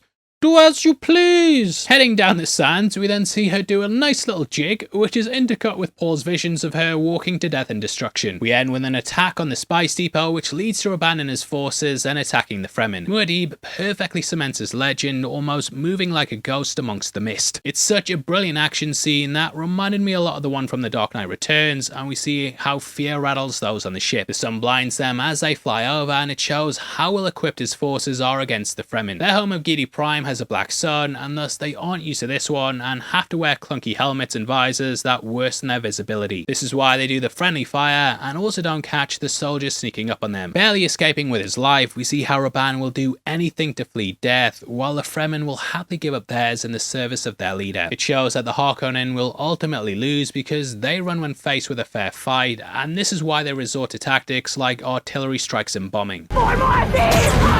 Cutting across to the Emperor, Irulan and Helmheim, they're clearly scared of Muad'Dib's ascension. Now, the plan is to let the war continue, and then the Emperor's going to come in and seem like a peacekeeper. However, both Irulan and Helen see the signs that it's clearly Paul, and Irulan proves herself as the Benny's most valuable student. Thus, they realise they have to adapt and change plans, and then discuss the prospect in Feyd. Ow!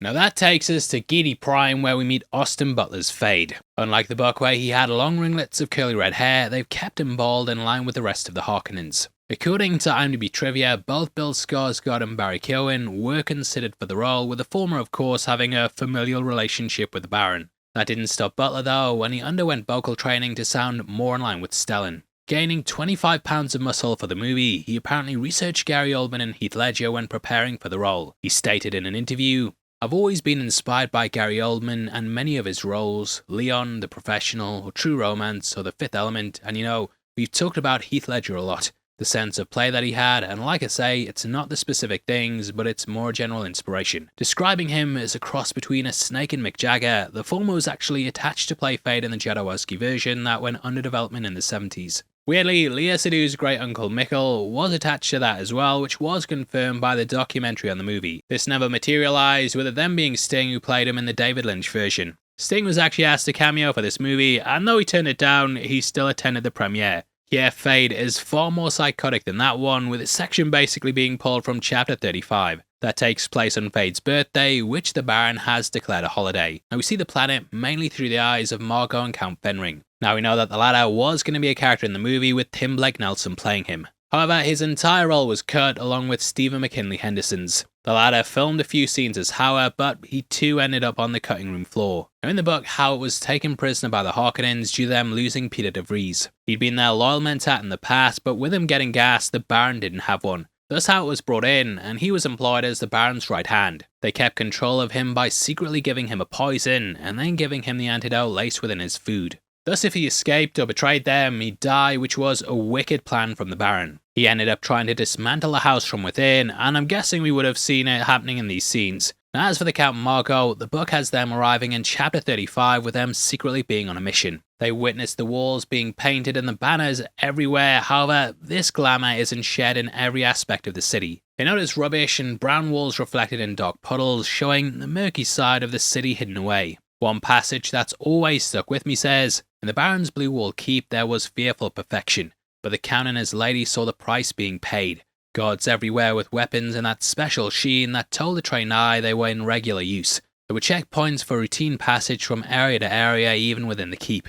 The servants revealed their military training in the way they walked, in the set of their shoulders, in the way their eyes watched and watched and watched. Now, this entire chapter is basically about the Count scaring the Baron, and he hints that the Emperor may charge him with treason. He also brings up how he hasn't approved his heir yet, and they're there to see if he's up to the task. Now that takes us into the gladiator battle, but here we get the build up to it. Painted black and brought blades, we can see these are black and white too. This pulls from the book where we learn more of Howard and Feyd working together. They decide not to drug the slave so that the slave master will be blamed. They also change the blades about, as normally a white blade would have poison on it. The barbs themselves that the weird hammerhead figures use, they're too covered in a poison as well. Instead, they want to make it so the match seems more thrilling, as using drugged fighters makes the crowd just get bored. However, a keyword has been implanted into the soldier that will make him collapse upon hearing the word scum. The Atreides fighter actually gets the upper hand in the book, and he grabs the white blade, believing that it's poisoned. Feyd uses the black one instead, and it paralyzed him, though he managed to fight back. I'll talk about that more in just a bit, but Denny added in these 3 cannibalistic women to make the scene even creepier. Just watching him test the sharpness of his blade by killing his servant, it's pretty messed up. He also puts it against his mouth to see if it will cut his tongue, and works out that it needs to be sharper there. Now, whenever we go into sunlight on the planet, we see the infrared style, which was shot using specialized cameras. Cinematographer Greg Fraser wanted the people feel like it was a monochrome and binary system where every single decision was simply black and white. It's life or death, and no colours allowed to rise or be seen, leading to a distinct looking world that's impossible to forget. Even the fireworks, which would normally spray colour, they're completely stripped down to just being black and white. At the hour 12ish mark, we see the black sun, and then the Baron coming out onto the balcony. I love how he's in colour under the shade, and then as he passes into the sun's light, it then turns white. This is done beautifully with the Bene Gesserit, and we see their cloaks turn from black to white under the harsh light. Watching the arena just open up, it's breathtaking, and it's here that we see the gladiators come forth. The final one is named Lieutenant Lanville, who's a character that appeared briefly in the first film. Kinda wish they'd given more focus to him so it hit home a bit harder, but either way, I think it works really well. Feyd ends up saying, "You fought well, Atreides," which is also something that he says to Paul right at the end. It shows how psychotic he is and how his response is always going to be the same. There's also that level of respect there because Feyd views combat and bettering someone is an honour. This is why he removes his shield and doesn't run and hide when he realises he's not drugged. In the book, he shares that respect too because the fighter says, "One day, one of us will get you." Feyd knows he shouldn't be able to do that because he's poisoned, and he thinks the Atreides may be more than men. You can catch the Atreides mark on his forearm as well during the battle, with it being something you can spot around the hour 17 mark. It's also there when he tries to stab him, and yeah, it clearly shows that he's been marked as one of their people. In the book, the crowd then chanted for Feyd to cut off his head, but he gets a proper burial as a sign of respect. Now, it's also at this point where Margot says, "Plans within plans." This is something Jessica said during chapter 25, with her wondering if she's part of a bigger scheme that they're just not aware of. Now, it's after this that the Fenrings started to put their plan in place, and they communicated through their own humming tongue that sounds a bit like buzzing. Sounds a bit like this in the book. If you listen to audiobook, it's talking like this. I'm being serious. The Count gives his wife permission to go secure his bloodline, and it allows her to go get Feyd's blade. Not like that. You see, they're on a mission for the Bene Gesserit, which is sort of brought over here, even if the character's missing. It's so seductive, looking like an aftershave advert, and we see as Feyd seduced by her. They also do the Gom Jabbar test, just like the first film, but here, it seems like Feyd might actually enjoy it. It's described as creating unimaginable pain, but if that's what you're into, then you're gonna love sticking your hand in her box, eh? Feyd also says he dreamed about Margot the previous night, and it could show that he has prescience as well. In the book, the way things were meant to happen is that Jessica would have a daughter, and then this child would marry Feyd. Those two would then come together to finally secure the Harkonnen and Atreides bloodline, and this would lead into the Kwisatz Haderach. Through this child, the Bene would have control, and they'd finally have one of their own on the throne. This would mean that they were finally in charge, but Jessica's plans, that they changed it all up. Anyway, I'm leaving Geely Prime now. I'll see you later. Now back with Margot and Benny in the jets, we get some extra little details. This includes Feyd killing his mother, which again shows how the Harkonnen don't really value women. Margot's still given the Benny a daughter though, possibly in the hopes they could try the Kwisatz program from another side. Now this child grew up to be Marie Fenring, who was trained as an assassin in Paul of Dune. Feyd of course never had a relationship with his daughter, but even if he'd stuck around, I doubt he would have cared. I think it was smart to have the Baron and Jessica never interact, though originally they had a scene in the first film. That was the one from the book in which he wakes up bound after the attack on Arrakis. The Baron offers her to Peter, but also says he can choose to be the Duke instead. He chooses that because he seeks power, even though he's a bit obsessed with Jessica. Men are what matter to the Baron though, and we see him anointing Feyd as the governor. Butler actually improvised the kiss here, and I love that cheeky little look that he gives to the camera. Now from here, we then head back to Arrakis and see the return of Gurney Halleck. Playing as Balasset, this is a big part of the character, with there originally being a scene involving it in the first film. However, this was cut, but here it returns in all of its glory. Based off of Zither, this is seen as an evolution of the instrument, with it also containing 9 strings. Balassets are a big part of the book, with Gurney playing his and singing to a dying soldier during chapter 28. When Paul reached the Sietch, he also saw Jamis had one during chapter 34. The book said it reminded him of Gurney, and he scanned the future timelines in which the pair were reunited. There were actually some where he killed Halleck, and this was down to him believing that Jessica was the traitor. They skipped over this in the movies, but there were several characters that suspected it was her, as they thought Yue had conditioning that wouldn't allow him to betray his masters. Leto even went along with this in the book, and it added some tragedy as he was cold to Jessica in his final few days with her. Now, chapter 42, that ends with Paul spotting some ornithopters from smugglers scanning the desert, and in 43 we see things from Gurney's side.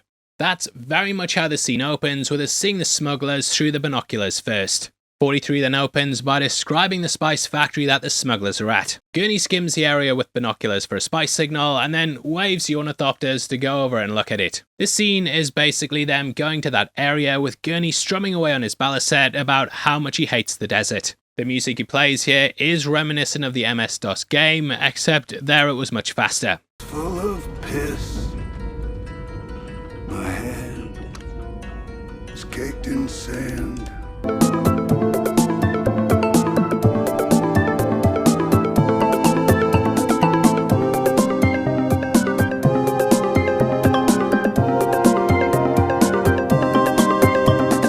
Now, chapter 28 explains what happened when Gurney joined the smugglers. Though he could have fled the planet, he chose to stay behind and get revenge. Though a full-on attack would have been pointless, he realizes that there's other ways to do it. Disrupting the spice harvesting will greatly affect the Harkonnens, and this will probably have Raban getting smashed like the like button.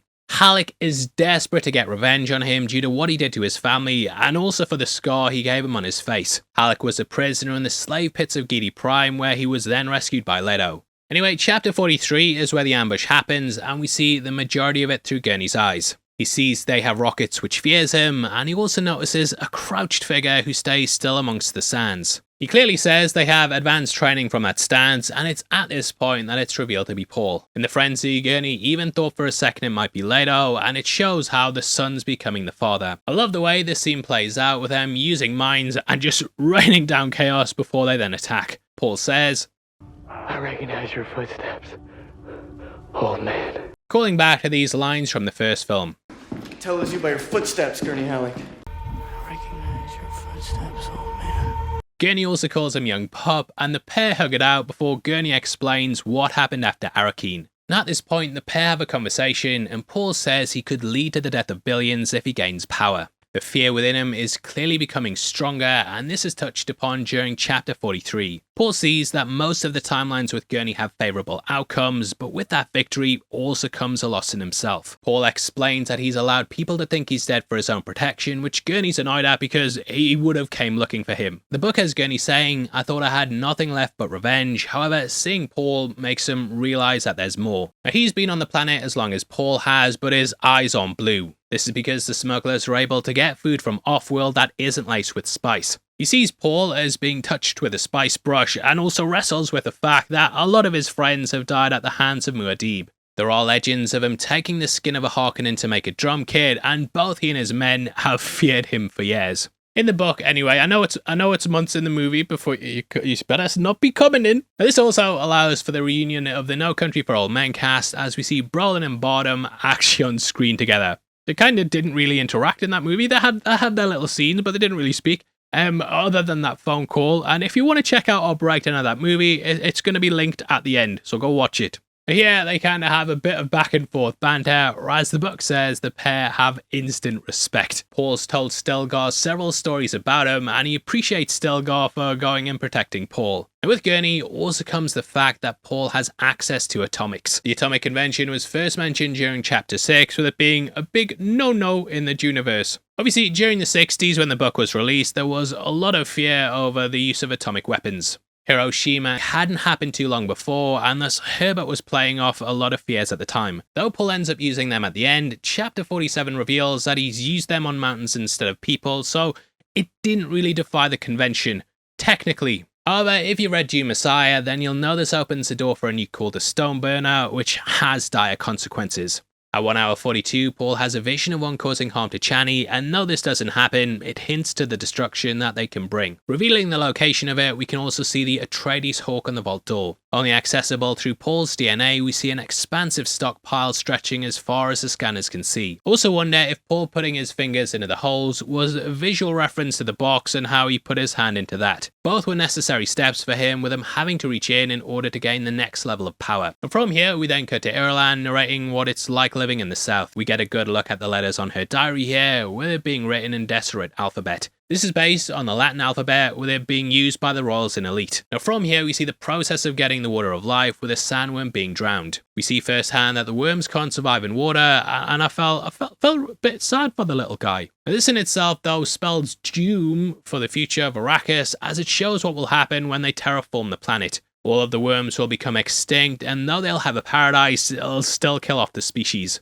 The Fremen seemingly want this to happen, but as we get into the book sequels, there's definitely some regret there. However, Stilgar still has this dream, and in Chapter 34, he talks about how they'll trap the dunes beneath the grass. Stilgar says that no man shall want for water, and because of all the lakes and ponds, they'll be able to dip their hand where they please and drink whenever they want. Having a vision of an explosion in the desert, this can be taken as either foreshadowing of the nukes or the destruction of Sietch Tabua. I can see that as being the case, as Chani represents the tribes and the scenes are shot in the same way as the vision. At this point, Sietch Tabua is destroyed by the Harkonnens, with them using good old-fashioned artillery. The Baron talks about how genius this is, with it being a section that pulls directly from the book. It says, "The Baron could feel the distant chomping, a drumbeat carried to him through the ship's metal. Brump, brump, then brump, brump. Who would think of reviving artillery in this day of shields? The thought was a chuckle in his mind." Now, people had become so reliant on shields that they often didn't even consider just hitting something with explosives. Atomics had also been outlawed as well, so most people, it just didn't cross their minds. You really see the power hierarchy here as well, with Feyd literally getting Rabban to kiss his feet. Going to the Sietch, we see a boy covered in blood walking through the area, potentially playing off the death that would be brought forth by Paul's ascension. The War Council is then called, and the leaders must gather, with Paul finally being forced to go south. Only leaders are allowed to speak, and Stilgar's willing to sacrifice himself so Paul can take his position. It shows how he's become a fundamentalist, and also the dangers that come with this. I feel like Stilgar's a comment on this in general, as initially we don't take him seriously. We see him as being, a bit of a jokey guy, but even in the end, he helps usher in annihilation. Outside, we then see as Paul touches the ground, echoing the shot from the first film in which he touched the waters of Caladan. This is him saying farewell once more and finally deciding to go south. Chani says he will never lose her as long as he stays who he is, and this in the end is why she ends up leaving. She realizes he's lost his way and isn't the man that she fell in love with. She shackles Zencord, and I think she represents the converted. Whereas once she saw Paul as an outsider, here she clearly dies supporting his message. They also kill the messenger birds, which were used as communication between the Fremen. Chapter 44 explained that Paul made his command post in the caves filled with birds, as it allowed him a way to quickly communicate with others. Heading south, Paul steers away from Chani, symbolically showing how he's going away from her and the Fremen. Drinking the water of life, he follows a woman from behind, who is later revealed to be Alia. Chapter 41 explains how Fremen baby are left to cry when they're young, and this gets them used to the idea that they can't waste water. I do kind of wish we got more of Alia in the movie, as the chapter really outlines just how creepy she is. It says that she says things no other 2-year-old would understand, and that she's only pretending to be a little girl. Alia even explains what it's like going through the water of life, with the book saying, "One day I woke up," Alia said. "It was like waking from sleep, except that I could not remember going to sleep. I was in a warm, dark place, and I was frightened." Listening to the half-lisping voice of her daughter, Jessica remembered that day in the big cabin. "When I was frightened," Alia said, "I tried to escape, but there was no escape. Then I saw a spark, but it wasn't exactly like seeing it. The spark was just there with me, and I felt the spark's emotions. The spark was just there with me, and I felt the spark's emotions, soothing me, comforting me, telling me that way that everything would be alright. That was my mother." Loved seeing Anya Taylor-Joy pop up in the movie, and if Variety hadn't spoiled it 3 weeks prior, it would have been a great surprise. They even spoiled the spoiler, man. I'll never forget. Now, Chapter 45 had the aftermath of Paul drinking the water of life, with him being in a coma for 3 weeks. Typically, these rituals were only done by women because they're the ones who were then selected to become the Bene Gesserit. Paul is going to be the first man to live through it, and this also unlocks things that weren't given to the women. That is, the history of men in his bloodline, but along with it, he also gets the women. This is how he's able to see Alia, as she's connected through his mother. We get some shots of elderly women from before, with this being a scene that pulls directly from the book. In the source material, because he's out for so long, Jessica suspects he's been poisoned and that there's a traitor living among them. Some Fremen even believe he's in a trance and channeling his thoughts for their final battle. However, Jessica knows it's not that, and this is why she then sends for Chani. Chani explains how she wakes him up, and basically they put more water to his lips, which he automatically converts because he's had the water for so long. Jessica takes some before he's woken up and puts it to her lips to convert it for Paul, but he wakes up as she's doing it. It's here that she realizes that he's taken the water of life, and from this point, Paul isn't the same. This is seen in his costume as well, with it taking on a black hood that's very similar to the Grim Reaper. Here he's awoken by Chani using her tears, showing how much that idea of losing him means to her. Jessica could have done this herself, but she's forced Chani with the voice so the prophecy can come true. He gives a look to Jessica that shows he knows exactly what she's doing, and he's well aware he needs to manipulate the people. Chapter 45 is when he becomes a Kwisatz Haderach, and Paul from this point isn't the same man. This is seen in the score itself, which now takes on Harkonnen notes instead of being the bagpipes from the first film.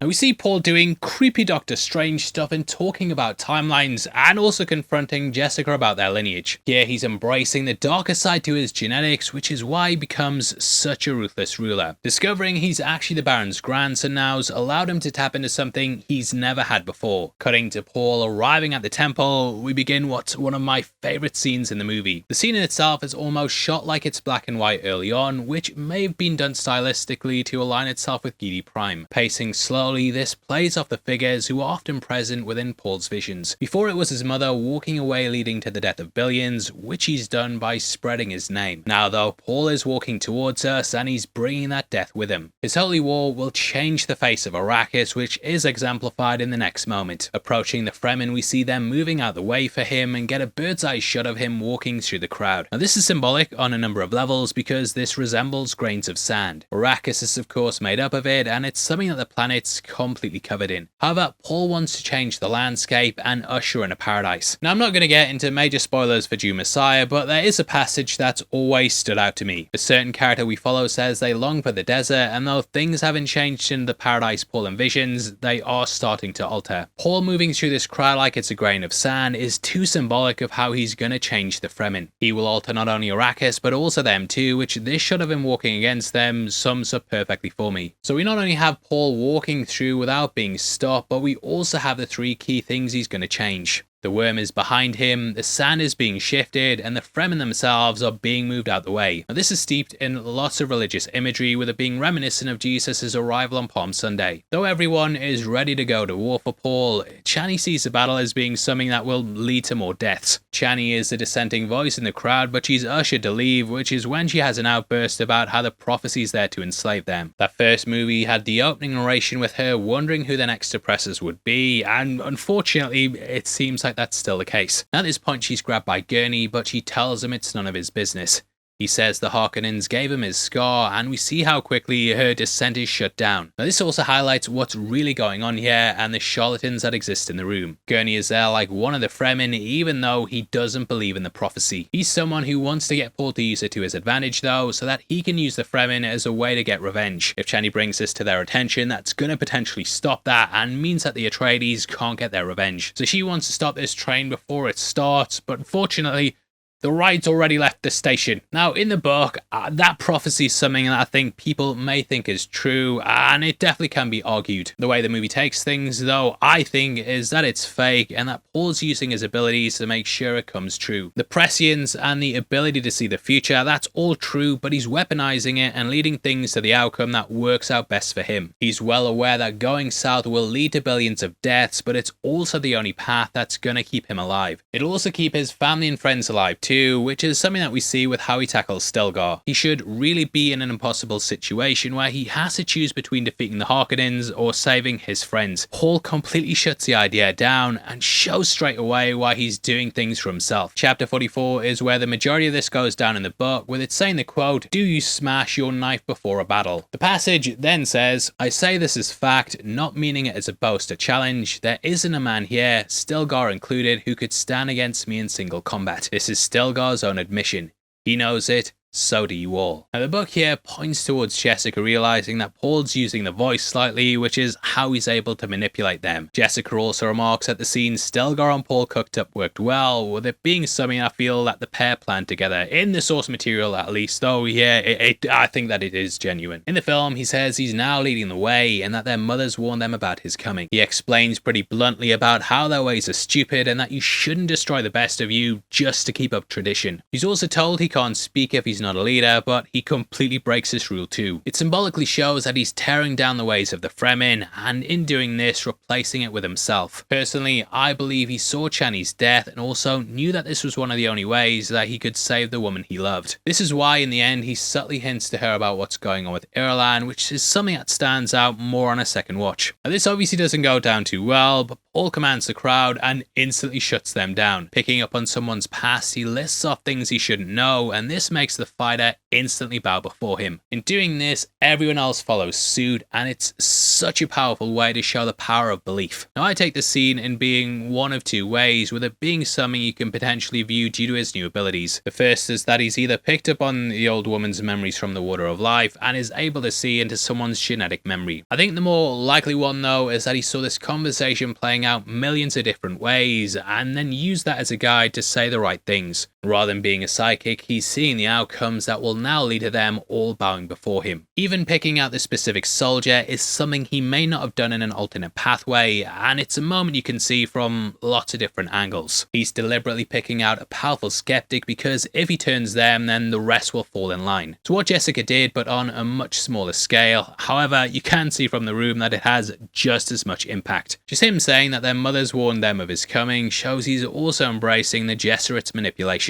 Throughout the film, he's constantly talking about how it's been used to sway the group, but he's now happy to use it to his advantage. However, he also mentions Arrakis' prior named Dune. This is what completes the scene and transforms him from a man into a messiah. Telling them to fear the moment, he controls them through their inability to stand up to him, and thus he's able to seize control of them. You can completely see why Paul sways their mind, and he promises that he'll lead them into a green paradise. This is something the Fremen have wanted for so long, and they now believe it's possible. It's totally something that cult leaders and politicians use, and they weaponize promises to get people to fall in line. In this moment, we instantly understand what it's like to be part of a cult, and I'm sure you yourself, you know what it's like getting swept up when you're watching this scene. I do. I have to admit, I was taken away by it, and this shows the depths of Paul's manipulation. We want him to win, and we want him to do this even though we know it could lead to billions of deaths. The idea of revenge is too much for us now, and we're happy to go along with the prophecy. He then pulls out his father's ring, and to me, this shows what's most important to him. He's finally accepting the burden of being a duke, but also highlighting the driving force for his actions. I don't think it's any coincidence that we then cut to Gurney, who smiles like he thought Paul may have forgotten. Personally though, I think this is Denny telling us the reason why he's doing this, and that it's in fact just about revenge. He's willing to wage war war because there's no other way in which he and his loved ones survive, and thus that's more important to him. Now, it might be something that I'm completely misrepresenting, and that's another thing that I love about this scene. You can easily take it in several different ways and see what you want to see from what Paul gives us. There's still a side of us and the ones that love him who want to believe the good man's still there, and this is also touched upon during chapter 45. That has Chani saying that though everyone knows him as Muad'Dib, she knows him as a different man. Whether he's lost himself though, that's all up for debate, and his ring then allows them to create the seal which allows him to contact the Emperor. Now from here we cut to the Emperor receiving it, and the Benny says there's only one way for her family to survive. We get Florence Pugh killing it in that headwear, with the production designers looking at the head coverings from medieval knights but also religious figures like the Virgin Mary. Watching his ship entering the atmosphere, I love how we get to see Arrakine's reflection as it pulls in. This ship is similar to what we saw in the first film, with it arriving on Caladan to enlist the Atreides. From here, Paul mounts up his forces, with it all going down in the final few chapters. They have the line, "He who can destroy a thing has the real control of it," which pulls directly from the book. Here though, he's talking about nukes, whereas they do something different in the works. In there, he wants to put converted water of life above a spice mass, which will change it into the water of death. This will then kill all the sandworms on the planet and thus completely end spice production. Chapter 46 has Paul scanning the basin of Arrakeen and looking at pockmarks in the cliffs.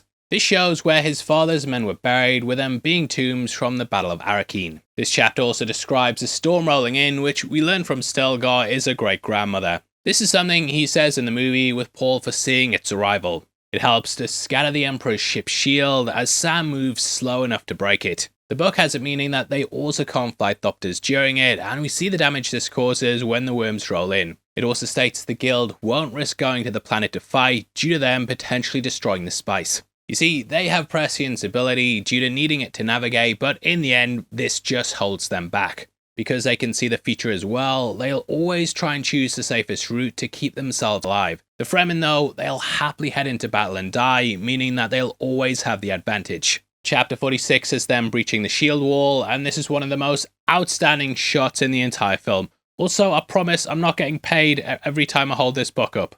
Either way, they fly in the Atreides banner, and we see a shot playing off the vision in the first film that had Paul imagining himself in this battle, whereas here we see that it's actually Chani. The difference shows that Paul's visions aren't always consistent, however it also hints at how things have changed. Paul was the one originally willing to properly fight for honor and so on, but now he just wants to take power. At least that's how I take it anyway. It's such an incredible scene, and just watching those worms come in, it's just a breathtaking way to bring to life something I'd only ever imagined in the books, and we'll see it in that 80s film. Now where things differ is that in the work, the Emperor came in during chapter 47 and he completely ignored the Baron. That devastated him, and it wouldn't be long until the figure was dead. The Emperor then seats himself, and the Benny walks behind the throne and rests her hands on it. The Baron notices her long withered fingers, and realizing she's a truthsayer makes him start to panic. You see, truthsayers are basically human lie detectors, and it scares the Baron because he's been hiding so much. In the movie, we see the Reverend Mother using battle language at 2 hours 12 minutes, highlighting how she's brought in to detect his lies. It's also important to note how the light makes a cross, with it of course having religious allusions. We watch Paul march along the desert in his black cloak, again showing the arriving death along with his forces. Now in the book, they talk about the Fremen being fundamentalists and say, "The women jump on our blades to open a way for the men to attack." The Emperor then asks about the South, with the conversation being like the movie. Difference is though that the Emperor orders the Sedukar in, and they bring forth Alia as a captive. The Baron is scared of her gaze, and even the Benny stand back. It's through Alia that they know Paul, or at least Jessica, is alive, and she warns them her brother's coming. As they enter the throne room, they're almost silhouettes, with a book describing them as black-robed figures coming in through the sands. Alia ends up killing some of the soldiers, and she then marks the bodies for the water recovery team. The Baron tries to grab her, but she uses the gum jabbar to poison him, which eventually leads to his death.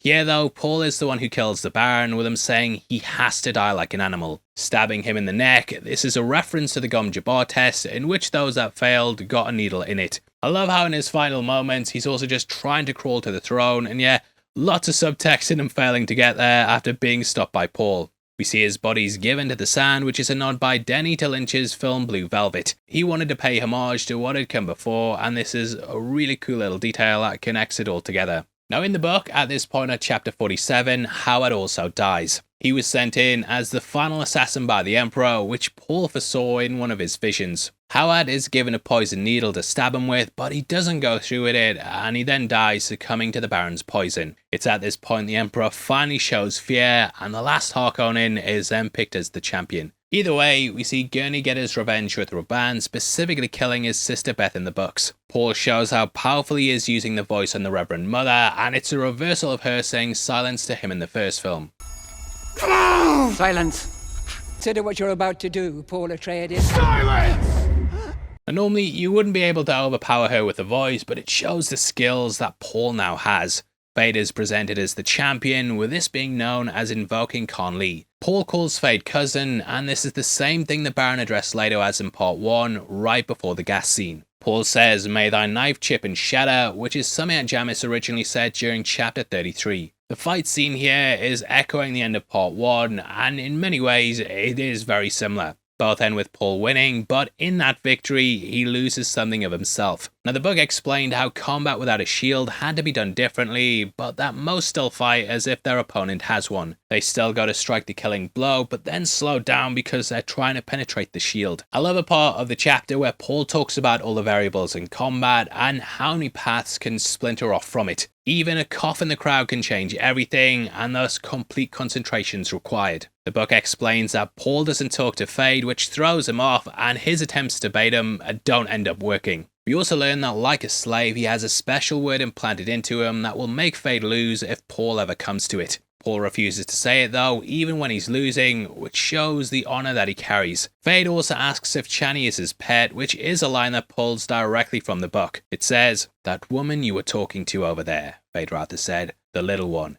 Is she something special to you? A pet perhaps? Will she deserve my special attentions?" I love how twisted it shows that Feyd is, because he of course keeps 3 women as pets himself in the movie, so it's a bit weird. Now, Paul then scanned the horizons of time and seen that at this point it was the point of no return, and either way the jihad's gonna happen. If he wins, it's still gonna go on, and he realizes if he dies, they will say sacrifice his body and his spirit now leads them. He also predicts that Feyd will be rewarded for killing Muad'Dib, and that he'll be allowed to be the Emperor if he wins. In the book, Feyd also has a hidden blade in his side, which was brought out during the David Lynch version. Paul rolled and used this against him, whereas here he allows himself to be stabbed in order to draw Feyd in. Here, it's Paul with the hidden blade, which is kind of a backhanded tactic, showing he's willing to fight dirty. It's an incredible battle that's really tense, and such an amazing climax of the film that comes full circle from that ending fight with Jamis. A pod wedding in the book, the Emperor almost strikes Paul, but Irulan holds his hand back and says this is the closest thing he could have to his son. Paul says the phrase, "Irulan, there's my key," as he's seen her several times in visions. Getting him to kiss the Duke's ring, it's clearly half-arsed, showing how he's sort of begrudgingly admitting defeat. Paul then ends up proposing to her, which in the end is the ultimate turn on Chani. I know in the book Chani played a willing part of it, but here we see how heartbroken she is. As her people head into the stars to lead the Fremen to paradise, she remains behind without her people or her man. Now, the book handles things differently with it saying, Paul stared down into her eyes, remembering her suddenly as she had once stood with little Leto in her arms, their child now dead in this violence.